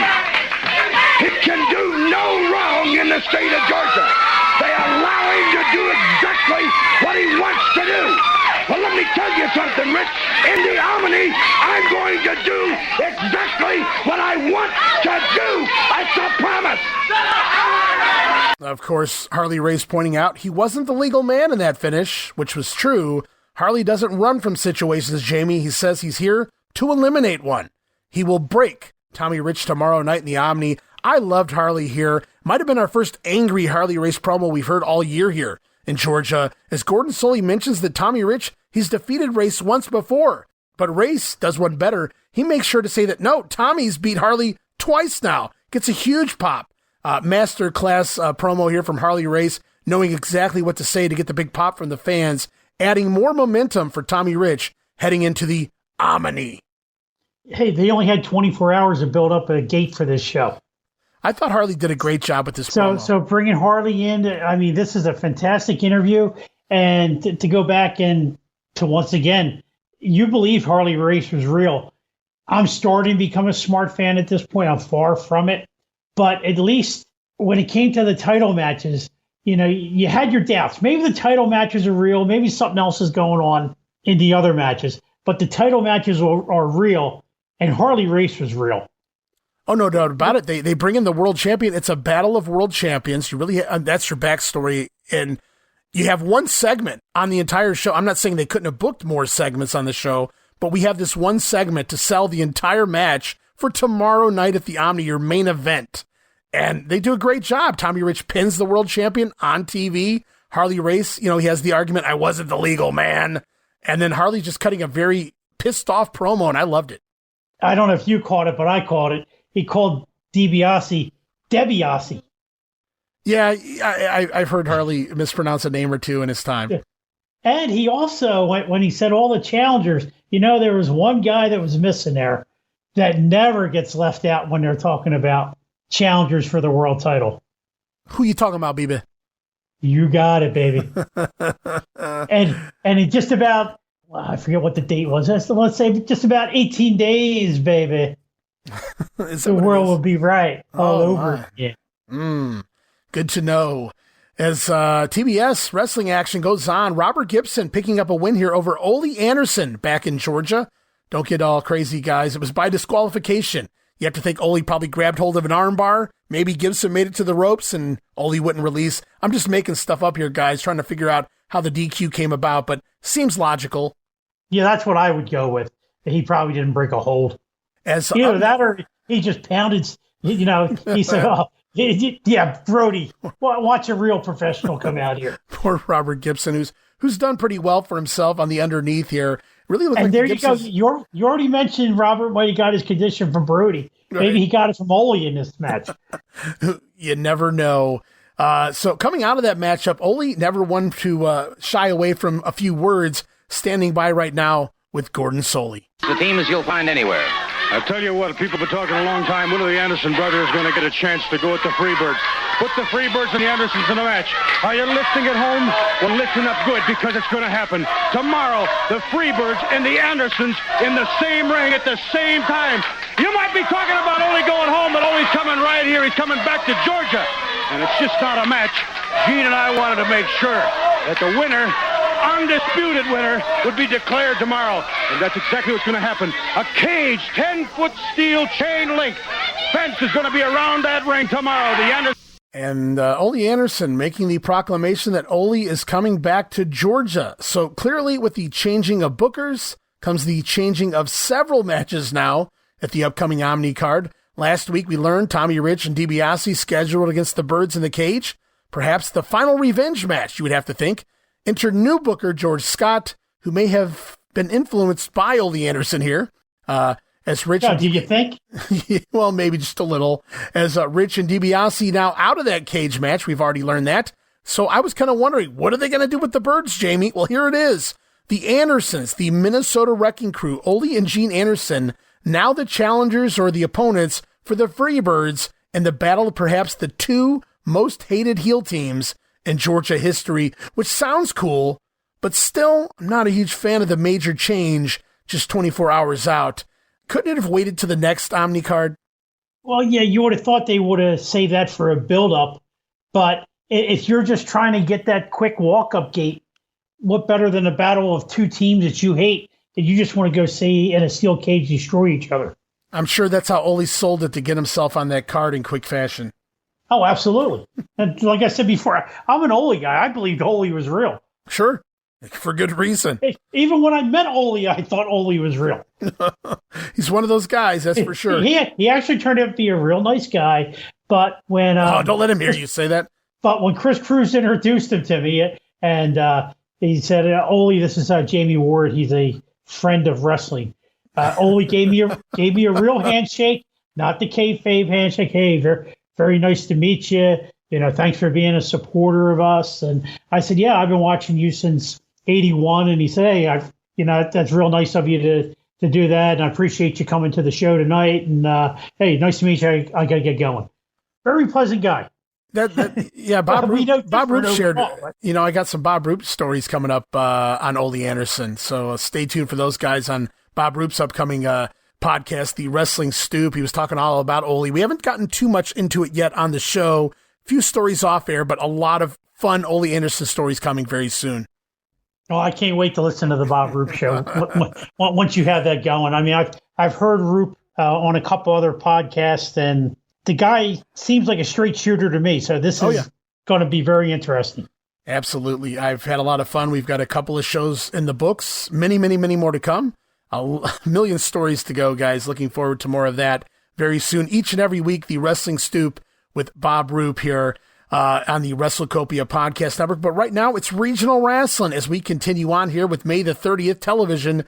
Tommy Rich, we know he winds up in the world title match now with Harley Race, Jamie, which is great for him. We know the Birds now wrestling the Andersons in a cage. Dog still wrestling Michael Hayes. What does that leave Ted DiBiase? Well, DiBiase simply lumped into a cold match with Nikolai Volkov, who doesn't even appear on TV. So it may not say a whole lot for DiBiase's future here long term. I know he's going to be here for a bit, but I mean push-wise. In the grand scheme of things, DiBiase pulled out of a huge match, and yeah, you can wrestle Nikolai Volkov. Yeah, but they're going to make it up to Ted shortly. Even though he's going to get screwed out of the world title, some other things are going to fall his way before he ends up leaving. Well, for all you AEW fans out there, and I'm not sure how many AEW fans actually listen to Territory Wrestling podcasts, but let's just say there's a few out there that do. First of all, we thank you guys very much, but you guys will love this one because with no build, we have a cage match between the Freebirds and the Andersons. So we're going to have a decisive winner, it would seem. Oh, the AEW fans would be eating this one up. But you know what? AEW is what AEW is. We all wish that Tony Khan would have taken the old school approach and did more of the soap opera stuff. But sure, it's his vision. It's his money. He can do what he wants, whether we agree with it or not. I know a lot of old school fans that enjoy what he's doing.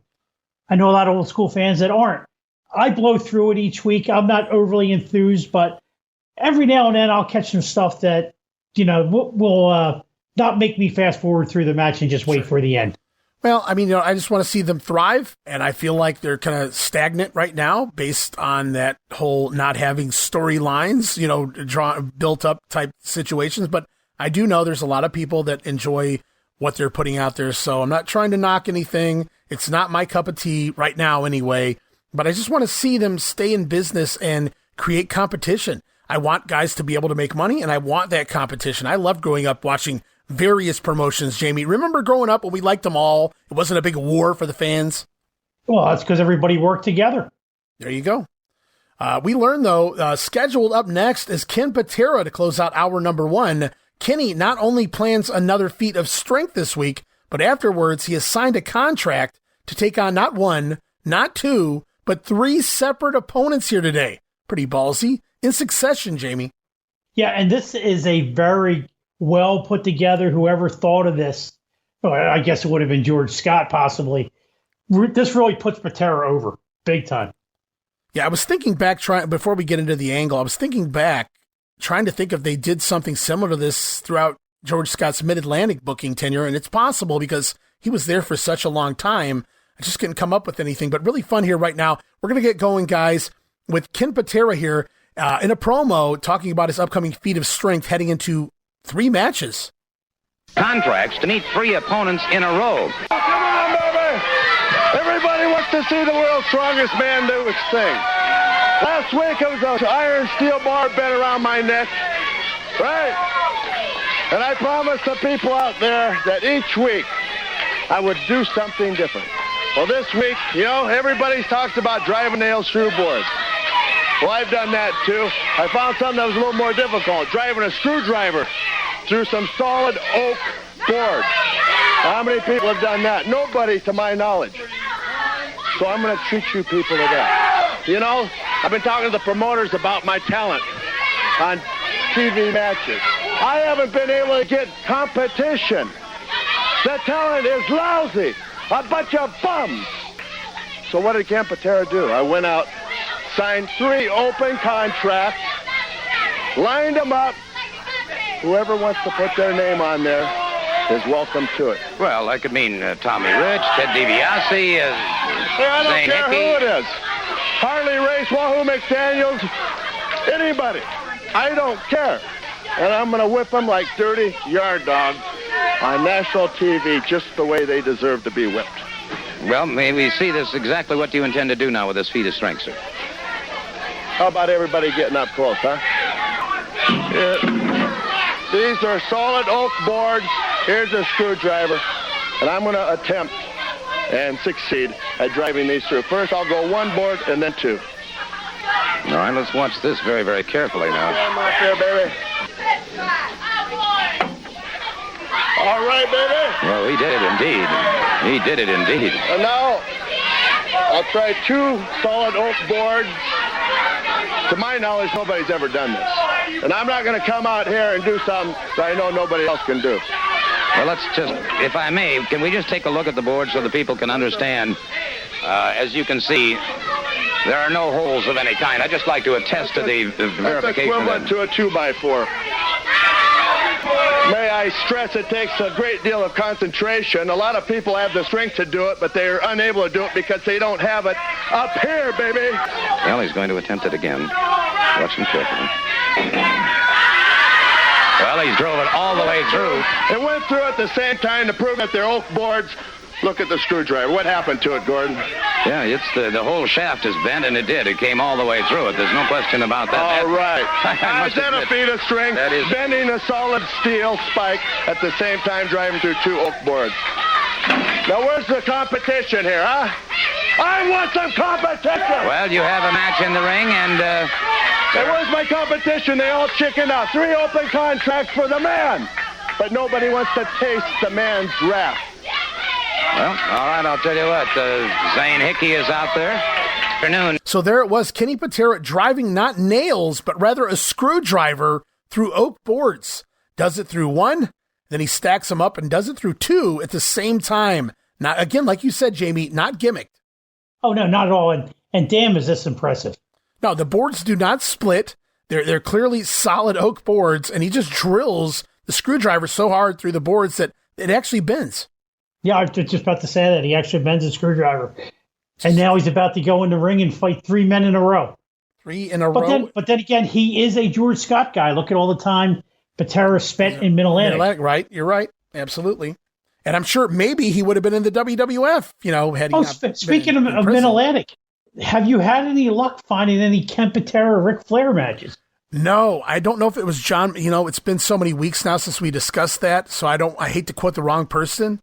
I don't remember if it was John McAdam or if it was somebody else who sent a picture of Flair and Patera in the ring against each other from Mid-Atlantic. It was a tag team match, and that was the only match they ever knew of where the two, went at each other. So, wow, okay. I apologize if it wasn't John. John sent me a few things on social media when I've asked questions, so he's the first one that comes to my mind, and it has been a few weeks So apologies if I'm crediting the wrong person, but I think it was John that sent me that. Yeah, and you would have thought Patera and Flair may have crossed paths in St. Louis, but I'd have to do my homework and look that up. We will roll on, guys. Here it is, Ken Patera in the ring. 3 men, not at one time, but rather one at a time. And it all starts off with Kenny Patera defeating Zane Hickey with a big body toss across the ring. Always loved that spot by Patera until he got injured doing it to Tom Stone in 1987 WWF. But Patera launching Zane Hickey across the ring for locking in the full Nelson, securing the first win. Leading into the second matchup again, Patera successful over Larry Brock, suplexing Brock back in from the apron and then locking in the full Nelson for the second win of the night. So, Jamie, you might be asking, who's the third person? Who's the third member of the NWO? No, it's Iron Mike Sharp, guys. Iron Mike Sharp stepping up to be the third opponent of Ken Patera here this week on TV. And Patera, he does not look happy, guys. Kenny unable to budge Big Mike, so he lands a sucker knee to the gut and locks in his full Nelson hold. But Mike in the ropes, so Patera has to break. Kenny going to go try locking on a second time, though, Jamie. But Sharp overpowering Patera, breaking the arms before Patera can completely lock on the full Nelson. Sharp then, surprising everybody, reversing the hold. Sharp with his own full Nelson locked in on Ken Patera. What will happen, guys? Well, I'll tell you what happens. TV time expires, marking the end of hour number 1. Of course. Usually they say this stuff for the end of an entire program, right? But they say this one for the end of hour 1, which was probably the end of the show in syndication. And this is actually going to be a match tomorrow night at the Omni. So this was a great way, last-minute way of building up that matchup. You want to see more of this. I wanted to see. I don't say this very often about Mike Sharp matches, but I wanted to see more of this after the way they played this out here. Mike Sharp, basically, and it was very believable. Mike Sharp is a big boy, blocking, basically breaking the full Nelson before it could be completely locked on by Patera, and then reversing it, applying one on Patera instead.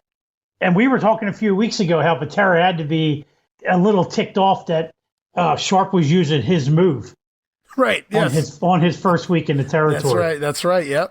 But hey, here's a little Mike Sharp story for you that just popped into my head. I think I've mentioned before that I did a little play-by-play work for Larry Sharp's and Dennis Carluzzo's WWA. Right. Well, once upon a time, I didn't do that much, but the reason I got to kind of fill in on the actual TV show was that I attended, along with Dennis, Sharpomania. It was the night before WrestleMania in North Jersey. Wow. It was Larry Sharp against Iron Mike Sharp, the Battle of the Sharps. There you go. And I sat in the top of the bleachers with my microphone and my video camera, and I did play-by-play for that match. And I ended up giving it to Larry, who actually spliced it into their TV show. Oh, wow. Okay. Sharpomania. Sharpomania. And then a TV taping or two later, the announcer hadn't shown up, and they're getting ready to begin the show. And he called and got hold of somebody, and he was in a car accident. So Dennis says, "You're on." And I wound up doing the next 3 weeks worth of television, which was only like 1 or 2 matches each show, because it was only like a half-hour TV show.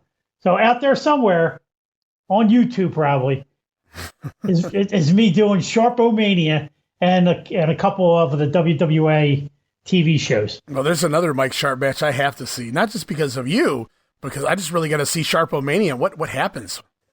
Well, you know who was victorious. Well, if he was promoting the show, I can take a pretty good guess. Exactly. Exactly. And this was 1989, 90. Oh, okay. Around there. Very cool. Good stuff. Larry Sharp. Yeah, it was Atlantic City, so it was 1989 when Sharpomania occurred. Terrific. What a way to close out hour number 1. Pretty hot, and we kick it off. Hour number 2, just as hot, maybe even hotter.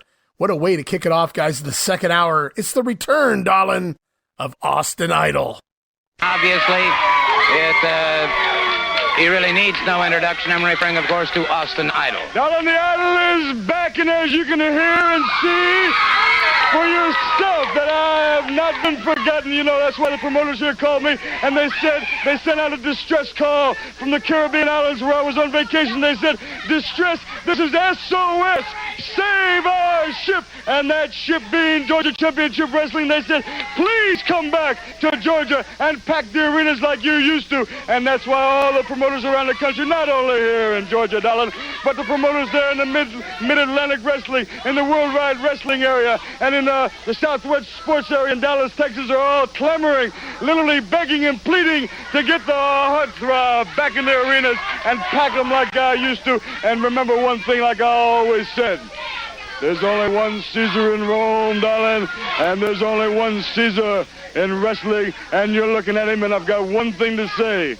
All the wrestlers, the Andersons, the Tommy Riches, the Roses, and last but not least, the Ric Flairs are trying to get Austin Idol to team up with, well, forget it. I do it by myself and need nobody. Wow. Well, I'll tell you what. If you want to know anything, just ask him, that's for sure. Let's turn it over to our ring announcer. Well, that explains the VTR. A couple weeks back, we talked about Austin Idol seeing a VTR of a matchup from last fall. Austin Idol is back, darling.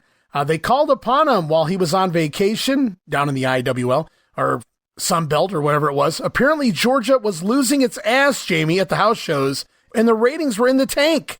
So they had to call upon Austin Idol to save the day. Idol making it clear he wants no partners, no friends. He's here for himself. Well, that's a shoot. And yet somehow that was supposed to be a babyface promo. Well, you got to remember, it's been, 6-7 months since we've seen Idol. But you listen to that crowd. That crowd still remembers Austin Idol and loves him. So I can see why that would be a babyface promo. Well, I mean, yeah, Idol being Idol, but it's still Idol being Idol, I guess, at the end of the day, is what was the point I was getting at. And unfortunately, there's not going to be a whole lot to be had here. I don't know if that's George Scott's fault. I don't know if that's Austin Idol's decision. Not really sure what happens here, but we'll enjoy it while it lasts today as Austin Idol steps in the ring, defeating Gypsy Joe with the Las Vegas leg lock in 2 minutes and 40 seconds. And I didn't look too far ahead, but I don't believe Idol's here very much longer. Yeah, I guess we can call this the Ernie Ladd paradox. Do explain.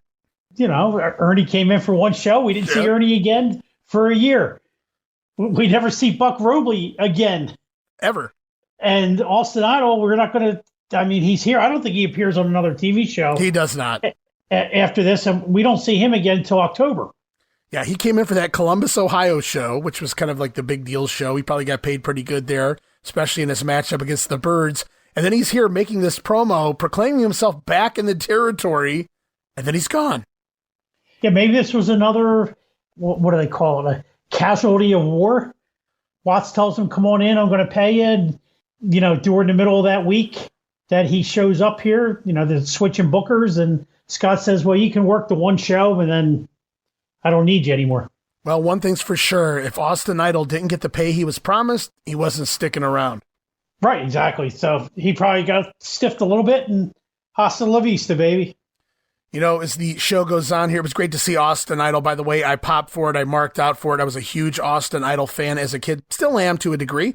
And unfortunately, you know, as you know, we age, we learn a little more about the person, not just the character on television, but as a character, there was very few that I loved more than Austin Idol growing up. So it was cool to see him here this week, even though, you know, short term, like you said, till the fall. But, you know, as we go on with the show, a lot of the times, you know, we'll start talking about wrestlers and we wonder, did this match ever happen? We were talking about Flair and Patera a little bit. You know, is there any footage out there of those two going at it? And so to answer the question here, if anybody ever had this question, did this match ever happen? Listen to this one, guys. Chief Wahoo McDaniel beating Jim Duggan.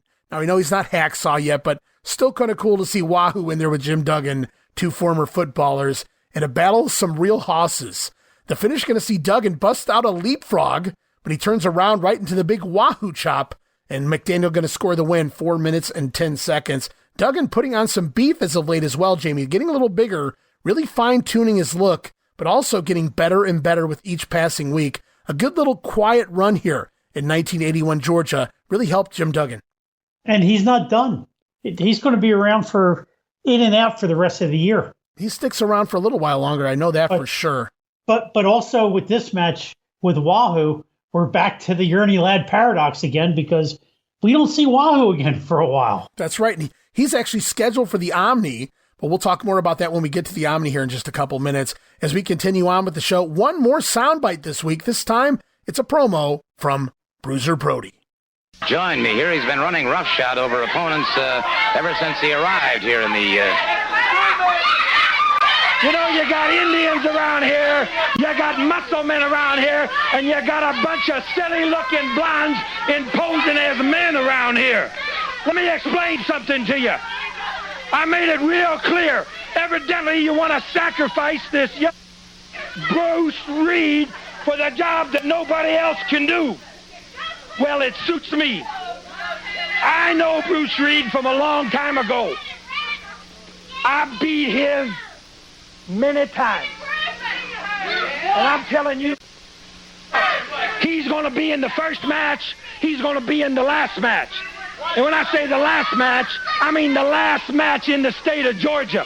Because I'm going to run him out before he lives up to any of that gaga that you've been spreading around about him. And furthermore, I want to make sure you know I'm the janitor. I'm here to clean up the stink that's been hanging here for the last year and a half. A few moments later, you were in a match against a man by the name of Tommy Wright. You had already defeated the man. The match was over. The referee was gone from the scene. And suddenly you went back into the ring to continue punishing this man. Why? Gordon, you don't understand. And evidently the promoter here don't understand either. If I can't get in the ring with the world's champion when I come to Atlanta, Georgia, then I don't belong in the ring with nobody. If I can't get in the ring with the number one guy here in the area, then I don't belong in the ring. Well, you may have no intentions of continually going out here with the garbage you throw me in the ring with. Well, all right, I'll tell you what, then let's take a look. He was punishing Tommy Wright. No question about this. When one man decided it was time to put a stop... I was doing what I wanted to do to him. Let's go to the closing moments of this situation, if we may. Brody finally leaves the ring. Well, I will say one thing. It seems to me you left the ring rather hurriedly. You know, I'm not only big, but I'm smart. You know, Bruce Reed, you remind me when I went fishing and put one of those little minnows on the hook and threw it in the ocean, and one of them great big dumb catfish opened his big yapper and took it in his mouth. Then I took him home, skinned the hide right off of him, and ate him. Thank you very much, Bruiser Brody. I think that is sufficient. So there it is, Bruiser Brody. Let me set the stage for you guys who haven't watched the video. He's back out here with Gordon Soley holding a mop as a prop. Brody is the janitor now of Georgia Championship Wrestling, or so he says. He's here to clean up all the trash. And in between bleeping Brody's apparently racist obscenities here, Bruiser acknowledging he knows Bruce Reed from somewhere else, and he's beat him before. He says that Butch Reed may have had his first match here today in Georgia, but he'll have his last match in the ring against Bruiser Brody when he runs him off. So Brody also taking exception to his competition thus far. A little upset that he's been giving these preliminary guys each and every week, which is why he's sending that message and basically laying them out. But he's in for a rude awakening when he tries that stuff on Bruce Reed. Well, as we've already seen, and that will continue on here. As also here on television this week, National Tag Team Champions, the Freebirds, Gordy and Roberts over Larry Brock and Rick Stevens. It's NWA World Champion Harley Race back out again, getting a win back here, scoring a win over Jerry Oates by pinfall. Likely a solid TV match there. Haven't been able to find it on video. Also, more title action or more championship action.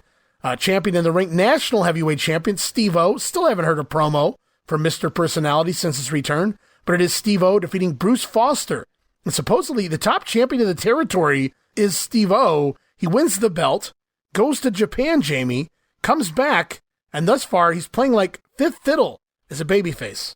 In my opinion, at this point, the Georgia title is back to number one. It was just when Stomper had the belt and Atlas wasn't around too much that the national title kind of got pushed into that number one spot. But yeah, you're right. Since Steve-O has returned, he's just Steve-O and has a belt holding up his trunks.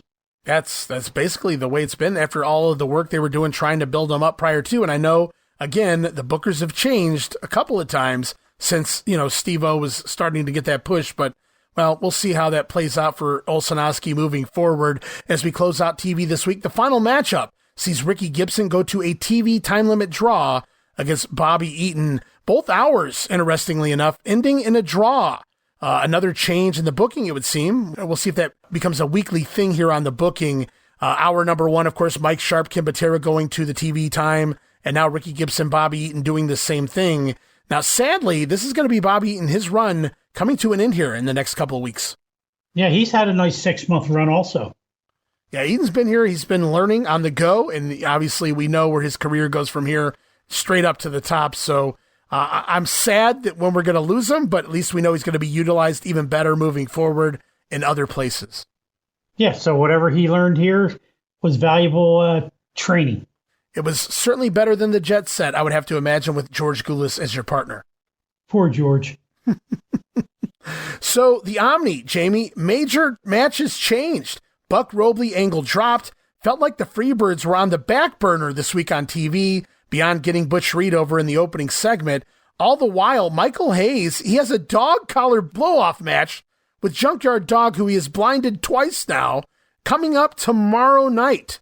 I'm just not a fan of how some of the things were handled here on TV. Really no mention of JYD and Hayes, the dog collar match. It's like George Scott said, well, I can't really change that match, but I don't really want to push it either. Well, he didn't need to push that because anybody going to see that match already bought their tickets. Well, that's fine and dandy, but you're not even going to mention it. You're not going to do a go-home promo. Michael Hayes loves to talk anyway.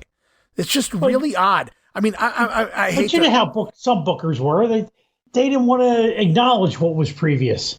Well, and it wasn't just here with George Scott. It was, sometimes it was the same thing in Florida or in Memphis and anywhere. The change of bookers, they want to do their own thing.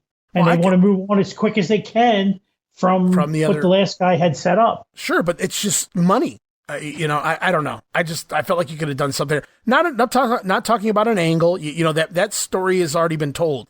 Just anything, something to hard sell. The final hours. I don't know if the show was already sold out. I could be wrong on this stuff here in 1981 Georgia with George Scott, but he was atrocious in 1989 NWA. You would think that at least we're not getting to see it here, but that the best of show on Sunday probably pushed it.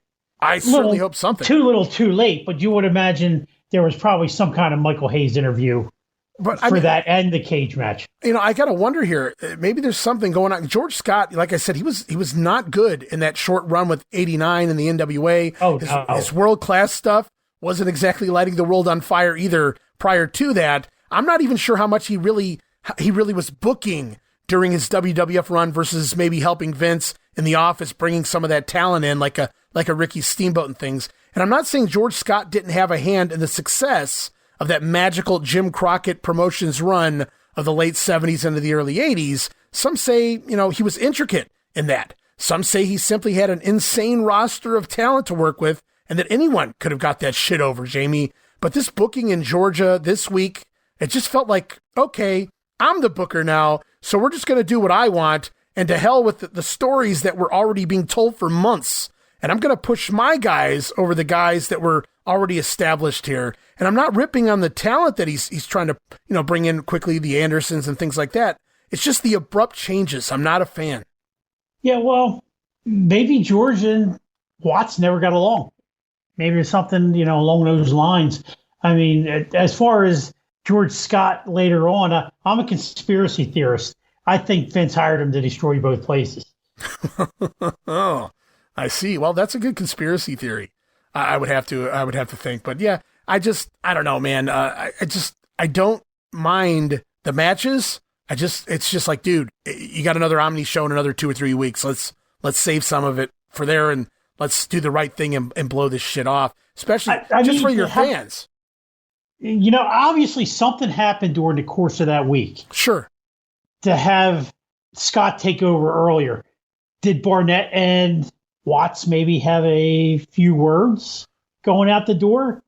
It's possible. Said, George, I need you here earlier to just do whatever you want to get this, first show out of the way. We got a pretty good advance, so you don't have to do much, maybe a little tinkering here and there, and you'll get the show sold. Because it's not like Watts' guys refuse to perform. They're all still on the show, just in different matches. Right. It's just, I don't know, man. I'm not a big fan of the whole switching everything like that. I mean, a good booker should be able to work with what they have and continue to tell the story. But that's just my opinion. And I don't mind changing something, but there was a lot of things changed here that I just wasn't a fan of. Hey, next time you have Bob Roop, maybe Bob Roop might have some knowledge of that situation. Because him and Watts were tight. Sure. But Roop doesn't come in until the fall of '81 in Mid-South. But, I could talk about. Bob knows a lot of things that he wasn't even a part of. I'll say that much. And it's not just wrestling fishtail stories either. I mean, he's pretty damn dead on accurate. That's why I'm saying maybe even if you don't have it on the show itself, maybe just say, hey, Bob, do you know anything about this?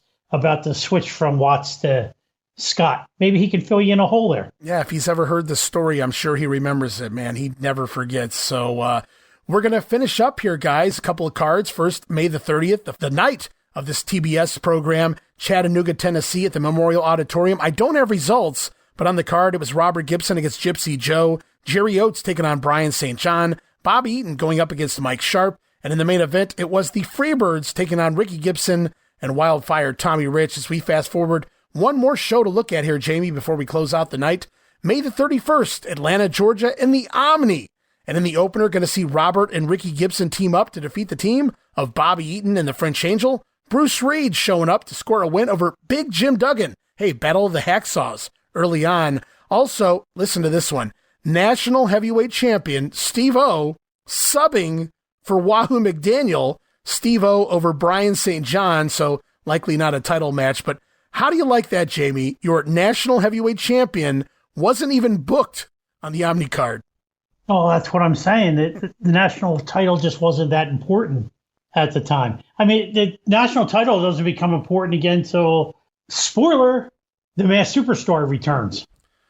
It just seems like they sent Steve-O off to get him some seasoning, to send him over there to Japan and really get himself over internationally. Like they had something planned for him when he got back, but when he comes back, there's not a whole lot for him.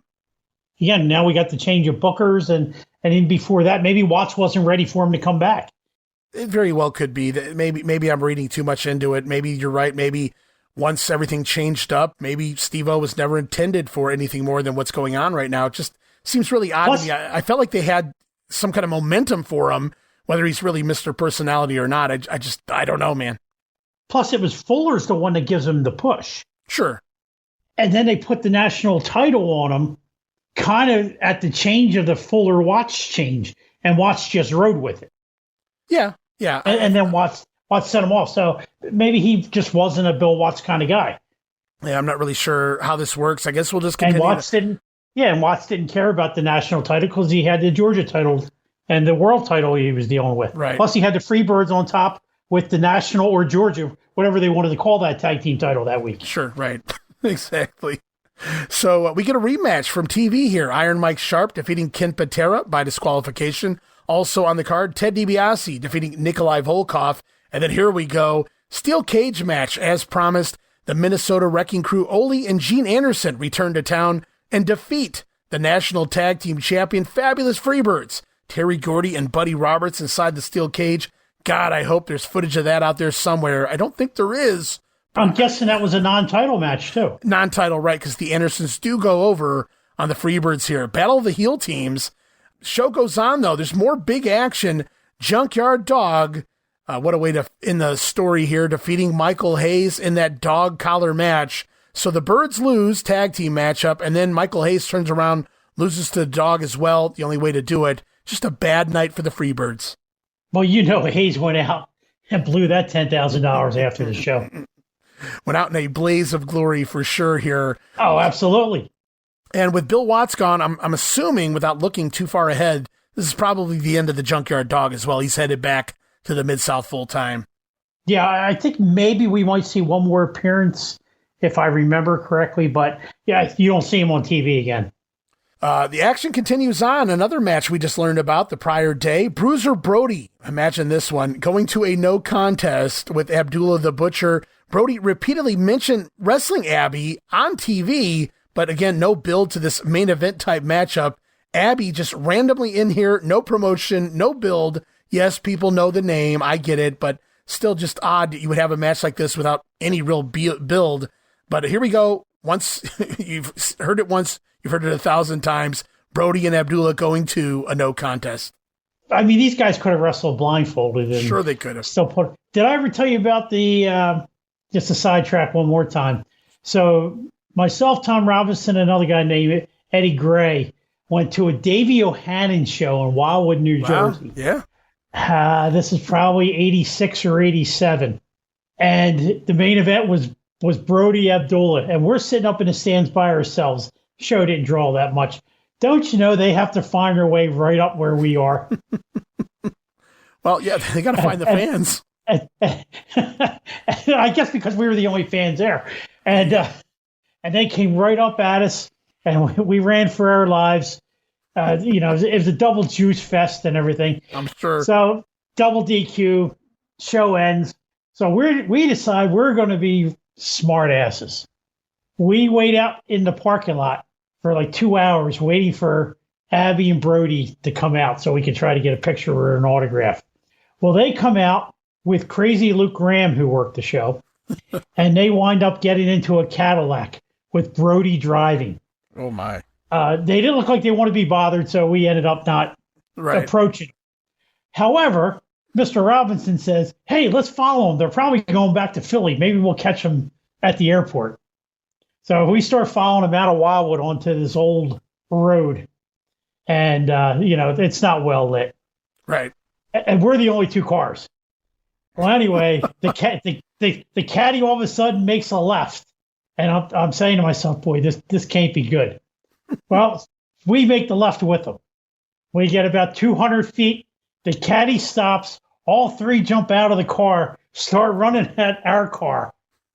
And I just put it in reverse. Afraid I didn't wind up going into a ditch and got the hell out of there. Oh, yeah. Those guys were pros. You think they didn't realize they were being followed? They didn't know. They didn't know what you guys had. Your intentions were, especially following them around like that. What's wrong with you guys? Damn marks. Yeah, I mean, I had an 86 Mustang at the time. So, nice. I mean, at least I had a nice car. I wasn't absolutely following them around in a big pickup truck or something, loaded with shotguns or whatever. Right. But still, that was a scary moment when you see those three guys get out of a car and start charging you. Yeah, especially if Luke Graham's hauling ass, Abdullah hauling ass. Yeeks. Oh yeah, well, and Brody, all three of them. Well, Brody, dashing for my my Mustang. Thank God we got out of there, or we wouldn't be talking today, probably. Oh man, that would have been a fun story if somebody would have told it. Relayed that. Down the line though. Oh, these poor wrestling fans. Anyways, guys. We were degenerates back in the days. What can I say? Yeah, when you could get away with it. I mean, I was 20 years old. I should have known better. Yeah, I was 20 years old once upon a time, too. I get what you mean. So, Brody and Abby go into a no contest here. Probably no follow-up, I would have to guess, here in the future weeks on TV with that one. As we go into the main event, it's Wildfire Tommy Rich defeating the NWA World Heavyweight Champion Harley Race on a disqualification, so Race going to retain that title. It's also reported in several results that I've found are all about online and other research I've done in the old bulletins and things of that nature, that Bruce Reed defeated Bruiser Brody by DQ, also called a forfeit here, in a lights-out match. Now, the entire idea of a lights-out match is it's unsanctioned, so I don't know how there could be a DQ here. I've also seen it reported as forfeit. So it makes me wonder, did Brody not come out? I mean, the match wasn't really announced. It was kind of, teased on TV. I'm sure maybe they announced it at some point, maybe on the Sunday show. I'm not really sure.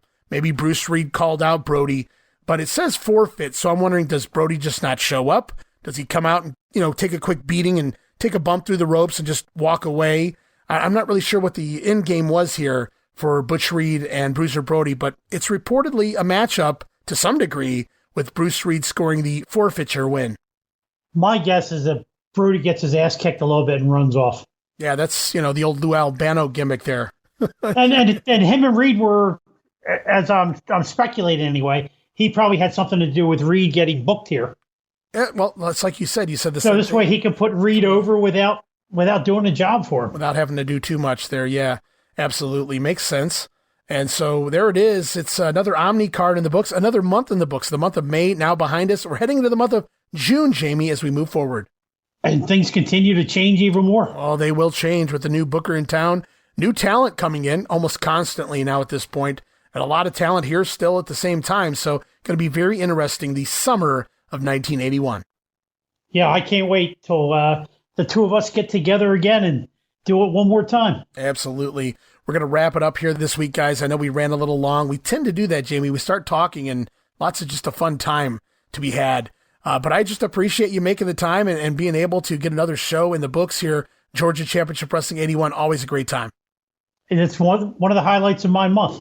Always a highlight every time I have you or Roman on the show. You guys are both a fun time. Two completely different territories. Even though they're a few years apart, still feels like two completely different eras in wrestling, and it's just been fun to cover both of them.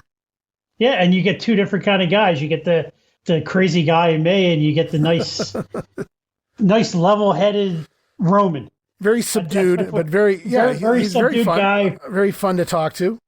Oh, wait until you meet him. I believe he's coming in April also. Wow. Well, I certainly hope so. That'll be fun. Yeah, he told me the other day he was trying to come. So we'll have to wait and see what happens there. I know some of your buddies from the other ship going to participate as well.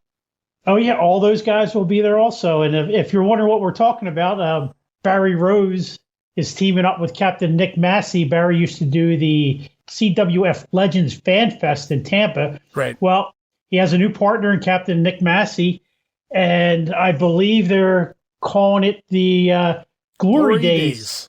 GrappleCon. GrappleCon, that's it, in Orlando, Florida, on April 19th and 20th. On the 19th, they're having a wrestling show just for, it'll be open to the public, but it's more just for the fans that are attending the GrappleCon. And then on Saturday, it'll be the GrappleCon itself. But I'm going. My wife is going to make her professional wrestling Fan Fest debut. As is mine. As am I. I too am a Wrestling Fan Fest virgin, Jamie. So, and if anybody wants to go to this thing, I'm sure you'll have more information coming up, Ray. You should go. It's a wonderful time. Plus, you get to meet all these different names that you see on Facebook and some of the other fan pages. That's right. Most of them will all be there. And some legendary wrestlers headed in as well. Barry Rose going to be announcing a lot of that here in the weeks to come. So stay tuned. Check it out on social media. Look around. It's the Glory Days GrappleCon coming in April 2024. And I can spoil the one. I don't know if you heard it, but they did announce Secret Service Jack Victory. There you go. That's what I'm talking about. We'll be there. I'm watching a lot of Jacko as of late in the UWF 1986, so it'll be fun to chat with him. He is very underrated. Absolutely. Jack of all trades. No pun intended. Yes, he is. But we're going to wrap it up here, Jamie, this week. I know we ran a little long. I do apologize for keeping you around this long. Time's clicking down. I don't know if you got to work tomorrow, but if so, again, I do apologize. We'll close the shop up here. If you got anything you want to add here before we say goodnight. Yeah, I got a couple plugs I'd like to throw out there. Sure. The first one is a longtime friend, Benji Fido, who listens to our show and Roman's show every regional wrestling podcast, that is.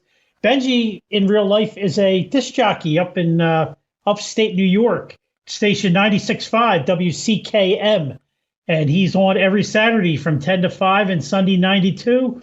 He plays classic rock, stuff from the 60s to the 90s, or as they refer to themselves, everything from the Beatles to the Bee Gees. There you go.